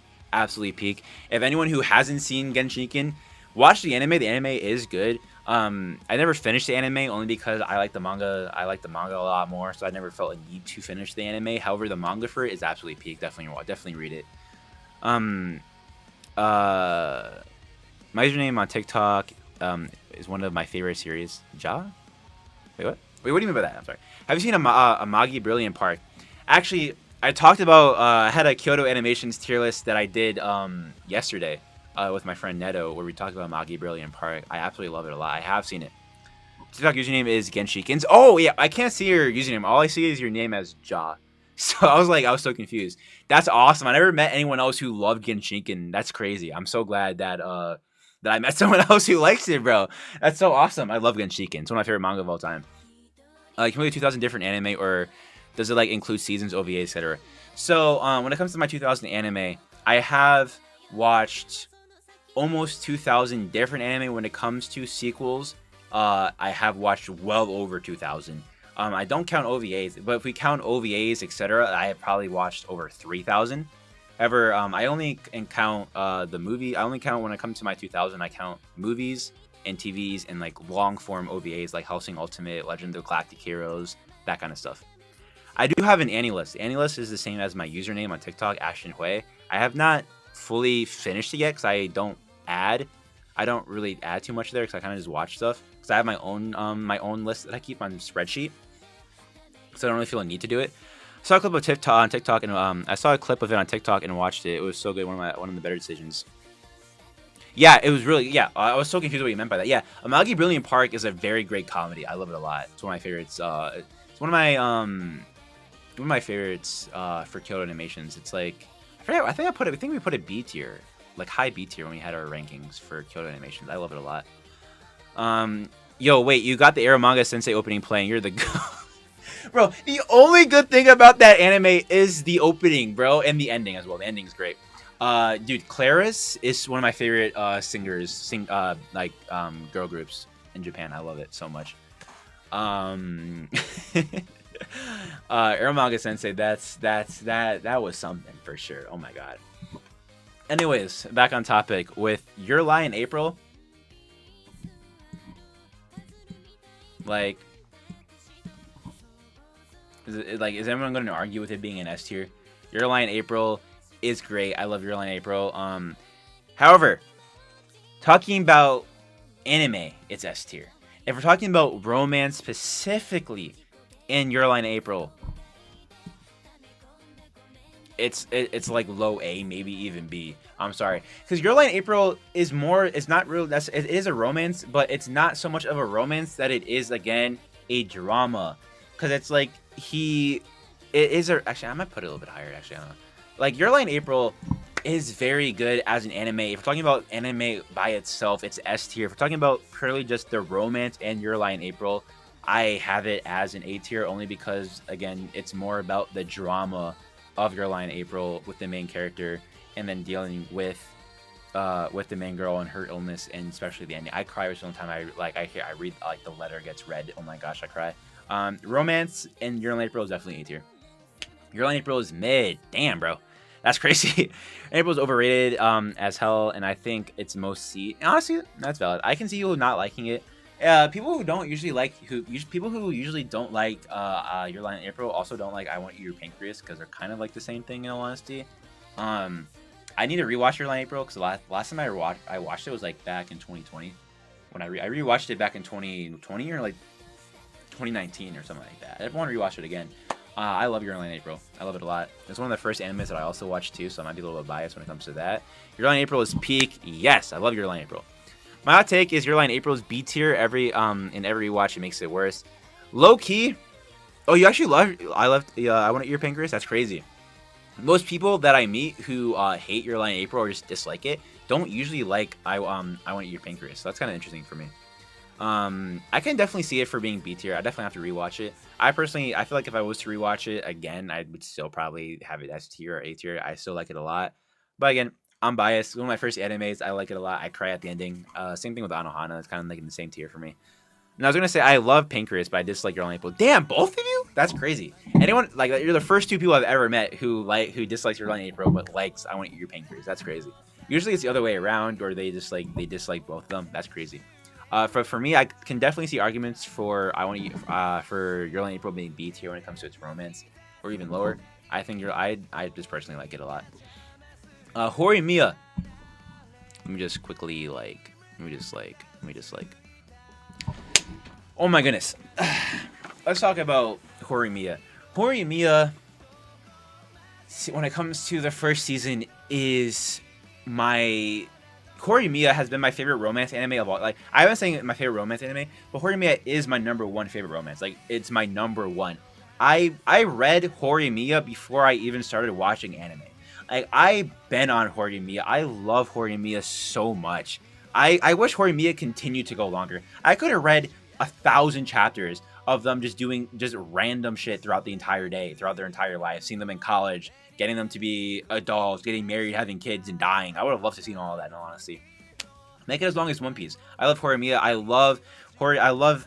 love their dynamic, their relationship so much. I go back, I have the manga, I reread the manga sometimes, I rewatch the anime. The anime is only S tier only because also with the addition of the spin-off that has the extra episodes in there. Because my only issue with Horimiya is the fact that it was only one season. I was full on expecting Horimiya, if it was only 13 episodes, to have a season 2, but it doesn't do that. My issue with Horimiya, even though it's S tier, even though it's my favorite romance of all time, is the fact that the anime just skips out on so much stuff. When I was first watching Horimiya, especially the last episode, there was so much stuff changed in that last episode compared to the manga, because again they skip out on just so much stuff. Like Horimiya, there's so many. My favorite, like one of my favorite chapters of Horimiya is there's a chapter where they have they're both having their living their lives separate days, and in the same day, but they're separate, doing their own separate things, and they're talking about why they love their partner so much. We see them like the entire chapter is just talking inner monologue of why they love each other, but they're having the same monologue at the same time, but separately. And it's one of my favorite chapters because it shows just how much they love each other. It was also the chapter that made me start to read it. But Horimiya manga, high S tier, my favorite moments of all time. Anime still high S tier. I just wish they did a full adaptation. Like, how do you have over 100 chapters of Horimiya? You have absolute peak there, but you don't fully adapt the manga. Like, how do you do that? I don't understand. How do you not make Horimiya 20 episodes? It would have made Horimiya solidified as the greatest romance anime of all time if they just adapted to 26 episodes at the very least. It pisses me off to this day, even though I love it so much. Anyways, Horimiya was so fun. I loved it. Same. It's great. Not to go into spoilers, but I did not like Karui, considering she's basically half. She's half the show. Unfortunate for me. Yeah, I can see that. That makes sense. I can understand you for that. Horimiya is the most basic romance anime, but it's just the goat romance. Like, it doesn't have to be some sort of flashy romance. It's just they get together super early on, and we see them, the entirety of them being in a couple. It's the most healthiest, most wholesome relationship of all time. It's green flags all through and through. It's like when you think of like purely green flag couples, you think of Horimiya, or you might think of like How to Train Your Dragon as well. But like, different story for different day. I absolutely love it. Horimiya is honestly my top 5 of all time and top 1 romance of all time. Same. If it would definitely be higher for me as an anime if they fully adapted the manga. But that's just that. And then we get into A Silent Voice. So we talked about A Silent Voice yesterday with our Kyoto Animations work, where we had it in the highest form of S tier. When it comes to the romance in A Silent Voice, because it is categorized one and it is a romance, at the end of the day, it's more my chair I'm not sure if you can hear my chair creaking. I'm not sure if I have noise suppression on. Anyways, A Silent Voice, when it comes to the romance, is less about. I feel like A Silent Voice is less about the romance than it is about fighting depression, like accepting yourself, getting over past traumas, and just acceptance. A Silent Voice is just acceptance to anime. The silent, like, when it comes to romance, it's kind of like on the back burner. When it comes to pure romance, I'd have it in A tier. We're talking about it in its entirety. A Silent Voice is my favorite anime movie of all time. I love it so much. It's not as much of a romance as it is a character study, as it is a battling depression, battling self-loathing, and getting over just accepting yourself. Silent Voice is also one of my favorite movies of all time. It is. It's like I've only ever met very, very few people who dislike The Silent Voice. Damn, my TikTok live got banned again for whatever reason. Why? That's crazy. Anyways, who cares? Silent Voice for me, I would have it like around this spot in A tier, only because talking about purely romance, it's not. The Silent Voice isn't just pure romance. If talking about The Silent Voice in entirety, the highest form of S tier, absolutely. Silent Voice is absolutely gorgeous. It is. Kyoto Animations cooks every single time they make any anime. I love it so much. We talked a lot about Silent Voice yesterday, so I'm not going to go brush on it too much. But again, speaking about Kyoto Animations, we have the next 3 Kyoto Animations works. That's crazy. Love, Chunibyo, and Other Delusions is S tier. It is S tier. Like, it's so good. It's so good. When I talk about Love, Chunibyo, and Other Delusions, the reason why I love it as much as I did, I'm going to reiterate what I talked about yesterday, is that Love, Chunibyo, and Other Delusions is about, just like what The Silent Voice is, it's about accepting yourself, but in a completely different way than The Silent Voice was. Where we have our main character who used to be a chunibyo, however, he realized that people bully him for that, people judge him for that, and he doesn't want to be judged, and so he kind of breaks away from that. But then he meets Rika, who is a chunibyo, and she loves being a chunibyo. She is herself through and through, and she doesn't care what anyone thinks, and it's just her kind of helping Yuta come to terms with himself and the fact that, you know what, I'm not so. I may still not be a chunibyo like I used to be in middle school, but I'm still gonna be the Dark Flame Master. I'm still gonna be cringe. I'm gonna be cringe, but I'm gonna be cringe with the people that I want to be cringe with, and they want it, and they're gonna, and he's accepting of himself, and it's just beautiful. Love Chunibyo and Other Delusions has a real soft spot in my heart because it's one of the animes that helped me realize that who cares what people think about you? You find your people. You find the people that match you. You find the people that you can be yourself with, and you stick with them, and you stay with them, and you don't change yourself for anyone else. But you don't change for yourself anyone else. You find the people that will love you for who you are. And Love Shinibu and Other Delusions is one of my favorite romance couples of all time. Rika is one of my favorite characters of all time. She's one of my favorite female character like love interests of all time. I absolutely love her so much. She's great.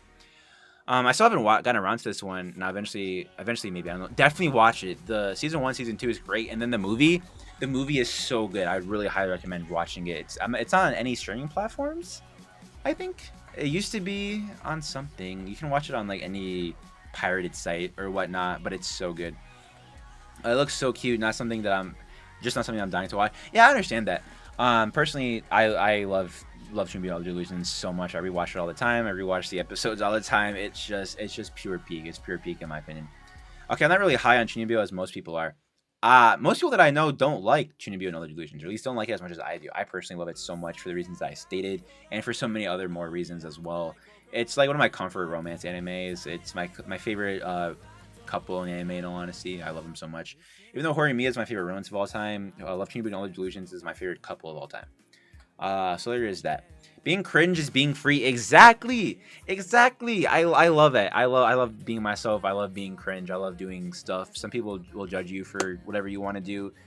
Fuck those people. Who cares what they gotta think? Like, they can be miserable by themselves. I'm gonna be who I want to be, and I'm gonna be who I want to be with who I want to be with. You know what I mean? Anyways, as much as I'm not high on how much I'm not high on with Chunibyo, but it has its moments where it's really good. It's so good. It's so good. I do see people not liking it. It's not the highest rated romance anime of all time, or just anime in general. So understandable. But for me personally, it hits everything it hits home because I love Chunibyos. Any anime that has a Chunibyo in it, automatically high up for me. I love Chunibyos. I love Kyoto animations, and I just love the message that Love Chunibyo and Other Delusions has. You know. Anyways, getting on to clannad. This is where we gotta do the whoopsie daisies. That's where we gotta do this. Gotta have its clannad has its own tier, just like with yesterday with our Kyoto animations tier. We had a whole clannad tier. Clannad is in a tier of its own. Like, you can like clannad. I don't want to talk too much on it because I already talked about a lot about it yesterday, and I might upload some videos of that whole conversation that I had with Neto about it yesterday. Clannad is my favorite anime of all time. It's also it's just pure peak. It's pure peak. Their relationship, again, I like it. I'm gonna state the reasons why I do like it without too much detail.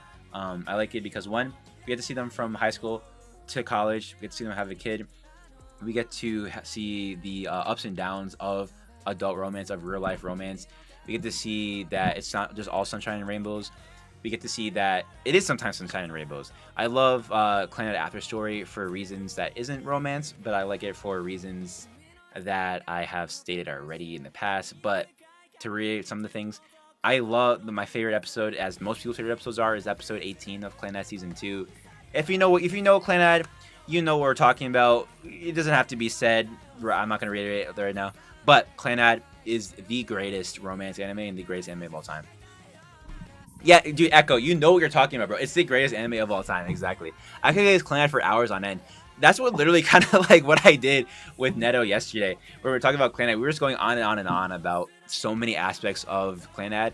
If I ever, again, might talk about clannad again in the future, talking about not just romance in it, just in general, because there's so much to say about clannad. When it comes to the romance, clannad's also kind of one of those shows where it's like, unlike with Love Chunibyo and Other Delusions, where Rika and Yuta were meant for each other, and I can't see them with anyone else. I can see Tomoya being with for example, the gray hair girl. I forget her name. I can see him being with people that's not just Nagisa. However, his best pairing is with Nagisa by far, and it's the relationship that they have is so pure. It's so wholesome, and it has, for me, I like it a lot because it shows the absolute love that he has, and how even with hardships, with love, even if things don't always work out how it's planned, as long as you have each other, as long as each other's backs, it's gonna be okay. As long as someone doesn't get an illness, you know what I mean? But you know, I heard nothing but good things for clannad, especially after story. If you have not watched it, I'm so glad I've not said anything about it. Please, I'm so glad I did not say anything about clannad. Oh my god, since you haven't watched it, please watch it. Please watch it. I don't care what anime you have going on. Please watch clannad when you have the time, because it's so good. I don't know if her name is Ibuki. I'm not sure. I don't remember. Anyways, actually, let's go find out. Actually.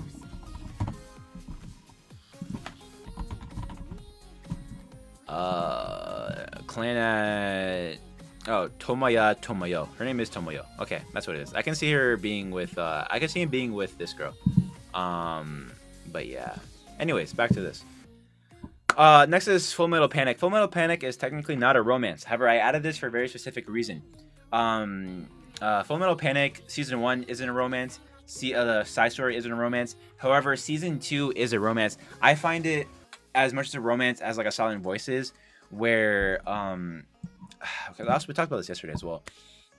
Full Metal Panic is a subtle romance where it's not in your face, where you see at first they have their bickering, they have their aggressions. It's like enemies to lovers kind of thing, where we see the slow burn, we see the realistic approach where I don't count Season 1. I didn't like Season 1 too much. However, when it comes to Season 2, we see as they get to know each other, as situations happen and then resolve, we see their love blossom even more so, and we see the moments carry on through like their reactions, their dialogue, how like, oh, even though she may still say or act the same way to him that she did in the past, however now it's different because of like, oh, now they're getting closer, now it's a little bit like now there's something more there. It's not just like, oh, we're now enemies, but like we're getting closer. We may be friends, but like, are we more than friends? We start to slowly see it, and I think it's episode 6. The hair. If everyone hasn't seen Season 2, is great. There's a haircut scene, which I also made an edit for. It's one of my most popular edits as well. Highly recommend watching that edit if you wanted to know anything about a silent Full Metal Panic. Don't watch my 1 million view edit on it because I got muted, so I had to re-upload it. Watch the lower view video on it, but if you want, I'm not forcing anyone. But I love it so much. I love the relationship. I love Season 2 because my favorite romance is subtle romance, where you start just like with Budding Girl, just like with My Dress Up Darling. We see it. We see it through interactions, through the reactions, and through changes of how they act with one another, and that's why I really like Full Metal Panic. And if you know me, Full Metal Panic is one of my favorite romance or one of my favorite anime of all time. My job in my 8 seasonals for clannad. Low-key real. Low-key valid. I be doing that sometimes with some shows as well. Low-key, I'm not tapped into Full Metal Panic. Yo, that's valid. That's valid. Season 1 of Full Metal Panic, low-key, not good. Not good. I'm not going to lie. There's a lot of things about Full Metal Panic Season 1 that I hate. However, the side story for Full Metal Panic is phenomenal. And then, again, second rate, like I talked about, is peak. It's so crazy. It's like came out like 2002 and then 2003 or something like that. It's like the animation still holds up into today's standards for coming out 23 years ago now, which is crazy. Thoughts on Chiha Furu? I love that. I love it so much. I need to rewatch it again because it's been a while. But absolutely amazing. It's so good. I want to read the manga because I know the manga ended. However, I'm praying for a Season 4. Like, I need a Season 4 so badly because it's so good. Yakuza OC playing, dude. Yakuza, for me, I haven't fully played every game. I do have watched my friend play. I love Yakuza. I want to eventually play it since I do own the games, or technically because he owns the game, because we share a Steam family. He owns the game. I want to play eventually all the games eventually, but I love Yakuza a lot, honestly. He loves it so much. My friend loves it a lot. If you love Yakuza, you would love talking to him. He's great. I played a little bit of Zero, and I've watched him play every other game. I just need to play it myself. Anyways, enough about Yakuza. Peak game. Time to talk about We Never Learn. I added We Never Learn for one reason and one reason only. Because the anime is horrible. The anime is just so average. Okay, horrible is a strong term. It's just so average. We Never Learn anime is so average. However, the manga for We Never Learn is so peak. It's so good. Like, they just completely stripped everything that made We Never Learn good in the anime. They just stripped everything that made it good. Like, they stripped all the moments that like they had with each other. They stripped the not just like the romantic elements of it, but like the friendship elements where where they deepen their relationship, not just as like potential lovers, but as friends, as people. And it's so good. It's one of those where it's like, yes, it's a harem romance. Yes, there is some fan service here and there. So some people don't like it for that reason. 17-year-old me, when I read this, ate this shit up. It was so good. It was so good. It has a lot of very emotional and a lot of really deep connecting moments in the anime, but it also has its comedy. And it has my favorite ending of any sort of like harem romance of all time. This isn't going to be much of a spoiler if you haven't read the manga. I do hope this will make someone read the manga if they haven't. However, the ending of the manga is kind of like how like a visual novel works, where we get to see each route of like what would happen if he got with each girl. So we have like the ending of like the first girl, and then get to the second, third, and fourth, and fifth. It's honestly one of my favorite harem romances because it treats the female characters as people, unlike most other harem romances, and it also does it really well. We're talking about the anime though, pure anime, D tier. I don't care. We're talking about talking about the manga though, S tier. I don't care. I love We Never Learn. I'm be biased because I read it when I was like 17, 16, 18. However, the manga, S tier. Anime is D tier. It's just not good. Maybe it's my manga bias talking, but just the anime adaptation for the series was just so lackluster. I ain't tapped into We Never Learn. Bro, you're not tapped into a lot of stuff, dude. You be tapped out a lot, bro. You gotta start tapping in, bro. I wouldn't tap into the anime. Definitely tap into the manga though. No, you can say it's horrible. I agree. The manga is so good. The manga has a lot of elements to it that make it great. And if the anime, first of all, the animation was so lackluster, and not one, they also just butchered the adaptation because they left out all like the emotional scenes that makes the characters' relationship actually feel great, feel good. All the female characters are great, and it's even though people may be like, oh, it's just like the anime made the main character basic. Like he is basic, but he's not just a basic main harem protagonist in my opinion. Honestly, I love We Never Learn. I definitely like the manga a lot. I own some of the volumes as well. It's really good. I'm tapped into most of the animes here. Low key, you said like you're like tapped out to like 4 or 5 different things so far, bro. Wait, what are your thoughts on the best romance anime OST of all time, Space Brothers? Oh, Space Brothers.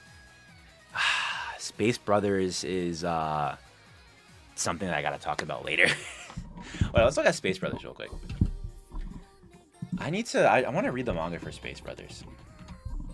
I'm surprised someone's even talked about it. Like most people don't know about it. Low key. Does it really count as a romance? In all honesty, like I guess, but at the same time, I don't know. As if you're serious all the time, I definitely see it up there. Yeah. The thing about Space Brothers is I have not finished it. I think I've watched like 20 or so episodes back in like 2018. I just never got around to finishing it. I definitely need to go back and finish it because the only reason I've been putting it on hold is because of college, because of life. I never had the time. I just don't have the time to watch 99 episodes right now. If I just watched it back when I was in high school, like I did originally, I would have probably finished it and loved it. However, I read it back in high school, and then something in me, I think something happened where I think I started watching Gintama instead, so I put this on hold. I watched like 20-ish episodes, and I had to put it on hold. I want to get back into finishing Space Brothers, though. Space Brothers, from what I have watched, was really good. I didn't really know if it was a romance, though.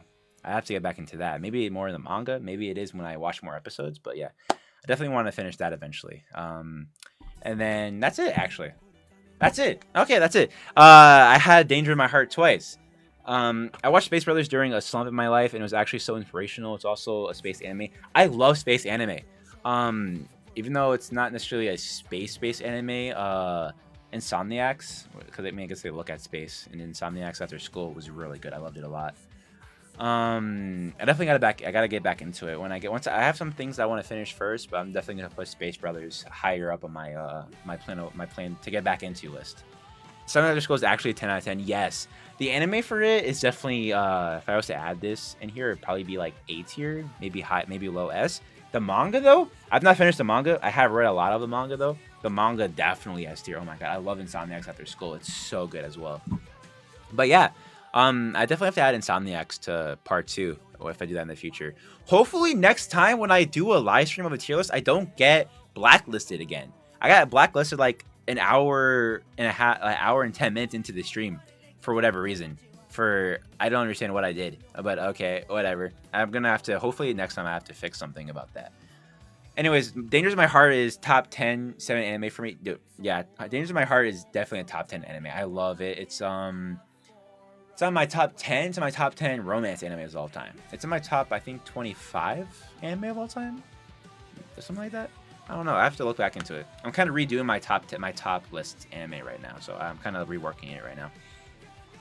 On the last arc of the manga, I don't think I want to finish it because I'm scared. Yeah, like trying to finish a series that you love, it's like you want to finish it because you want to see the peak ending. At the same time, it's like you don't want it to end. Like you want to see more of it, right? You just don't want to like you want to like savor it. You don't want it to just end there. So I got that. That's me with a lot of series, in all honesty. I definitely got to finish it eventually. Anyways, that was part 1 for the romance tier list. I definitely like what we have so far. When I have part 2, I'm gonna keep the tier list here, and I'm gonna add another 30 or so for part 2. I don't have work on Friday. I do have work tomorrow, which is why I kind of have to go to bed now. However, after work tomorrow, I'm gonna come back around the same time that I start streaming today, and I'll do a part 2, hopefully, unless something comes up. Anyways, we gotta drop the top 10 of all time. Top 10 of all time right now for me is top 10. Number 10 is kind of a mix between Hyoka and My Teen Romantic Comedy. Number 9 is Mushishi. Number 8 is From the New World. Number 7 is tied with 6 with Attack on Titan and Nana. Number 5 is Gintama. Number 4 is the Fate series. Number 3 is March Comes In Like a Lion. Number 2 is the Monogatari series. And number 1, of course, the GOAT, clannad. Obviously. Like, I have clannad as my profile picture. I have clannad in my bio. Yo, Mushishi is so good. Yo, I'm not sure if you remember. Did you see how like they put the Mushishi manga back in print? Like they made a hard copy of it and they're putting it back on the market now. Like I've been trying to buy the Mushishi manga volumes for years, but every single time I saw one, it was like I want to buy the Japanese version because I love just having the actual original Japanese version. But also like any of the English translations were like anywhere going upwards from like back in the day like $100 to like even up to like now to like $1,000. I saw at one point. I saw one for like $900 something for just like the first volume of Mushishi. I saw a few for like $400 or $500 sometimes as well.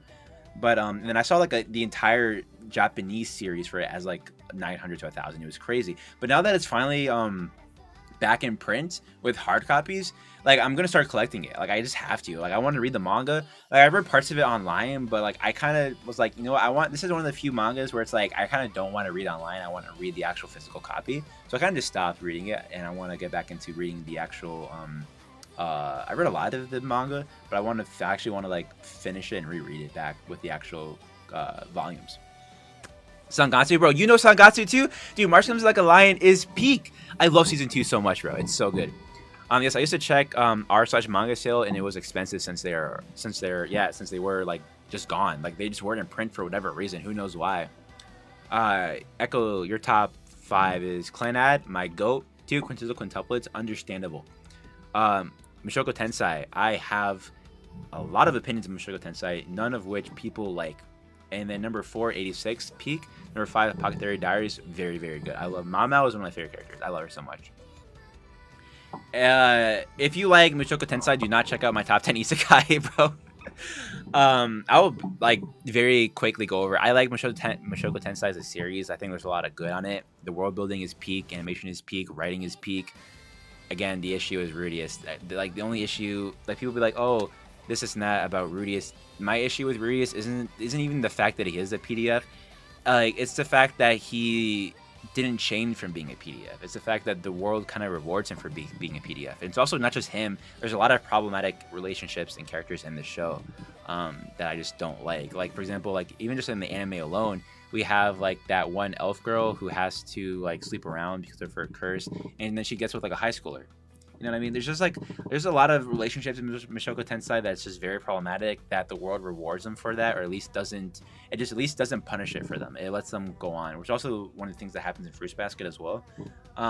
But that's it. I was like defending Mushoku Tensei back in the day because I thought like, yeah, like he was made to be this way for a reason, but he's gonna change. He's gonna get better, and he does change a lot. He's no longer a neat or a shut-in, but he still gets with the girls that he groomed. You know what I mean? So it's kind of like I don't know how to feel about Mushoku Tensei when it comes to that. Anyways, your top 5 is Space Brothers. Understandable. If I was to finish Space Brothers, I'd probably agree. I would probably like full on agree. I agree now, and I'd probably even full agree. Planets. I think, bro, you just like Space, bro. Planets is really good too. Chiafuru, absolutely great. And 4 to 10 toss up between like 1 to 15 shows. That's honestly valid. Because for me, I have a top like a top 100, but the shows are so interchangeable. It changes all the time. It changes with my feelings. So like it's understandable. Like it's so hard to make a top list because like one day you're like, oh yeah, I love Bleach like more than this series, and I'm like, wait, I kind of like the series more than Bleach, and it's like you don't really know where to put it. Well, either way, it goes the road. Mushoku Tensei, the world itself might be a little weird, but it's the Go Isekai. I agree that Mushoku Tensei is one of the greatest isekai, one of the greatest written isekai of all time. It's really good. The world building, the world building in all honesty. The characters, some of the characters, like Rudy's dad is my favorite character in the show. There's a lot of great characters in the show. There's a lot of great arcs in the show. There's a lot of great things within Mushoku Tensei.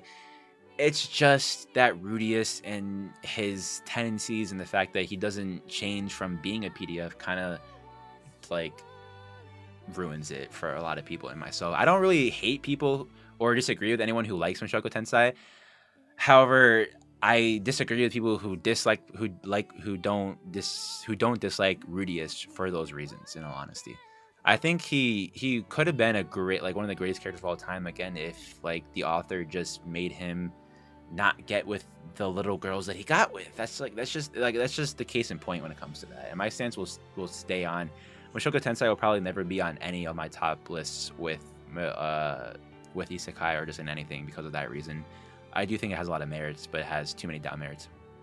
Anyways, whenever I make an isekai series, I definitely will talk about that. Anyways, I appreciate everyone who has joined the stream before I got blacklisted, and I appreciate everyone who appreciate all for being here and chatting with me and talking about anime and everything with me. I appreciate so much for everyone who stayed. I will hopefully, if nothing changes, be back here tomorrow with a part 2 of Romance. I will take the anime that people have put in the comments as consideration for part 2, as well as some other ones that I want to talk about as well. Again, thank you all for watching and following as well. Hopefully I can see some of y'all again here tomorrow. Hopefully my stream does not get blacklisted again. Like, I don't understand why it gets blacklisted. I don't understand. Like, it got blacklisted yesterday, and so I put on a face cam because I didn't have a face cam on yesterday, and then now I put on a face cam, and it takes like an hour before I get blacklisted. I don't understand. Anyways, thank you all for joining. Hopefully I'll see some of you here tomorrow, and have a good night or a good morning depending on where y'all are at. Anyways, see you around here the same time roughly, and goodbye. Whoa, and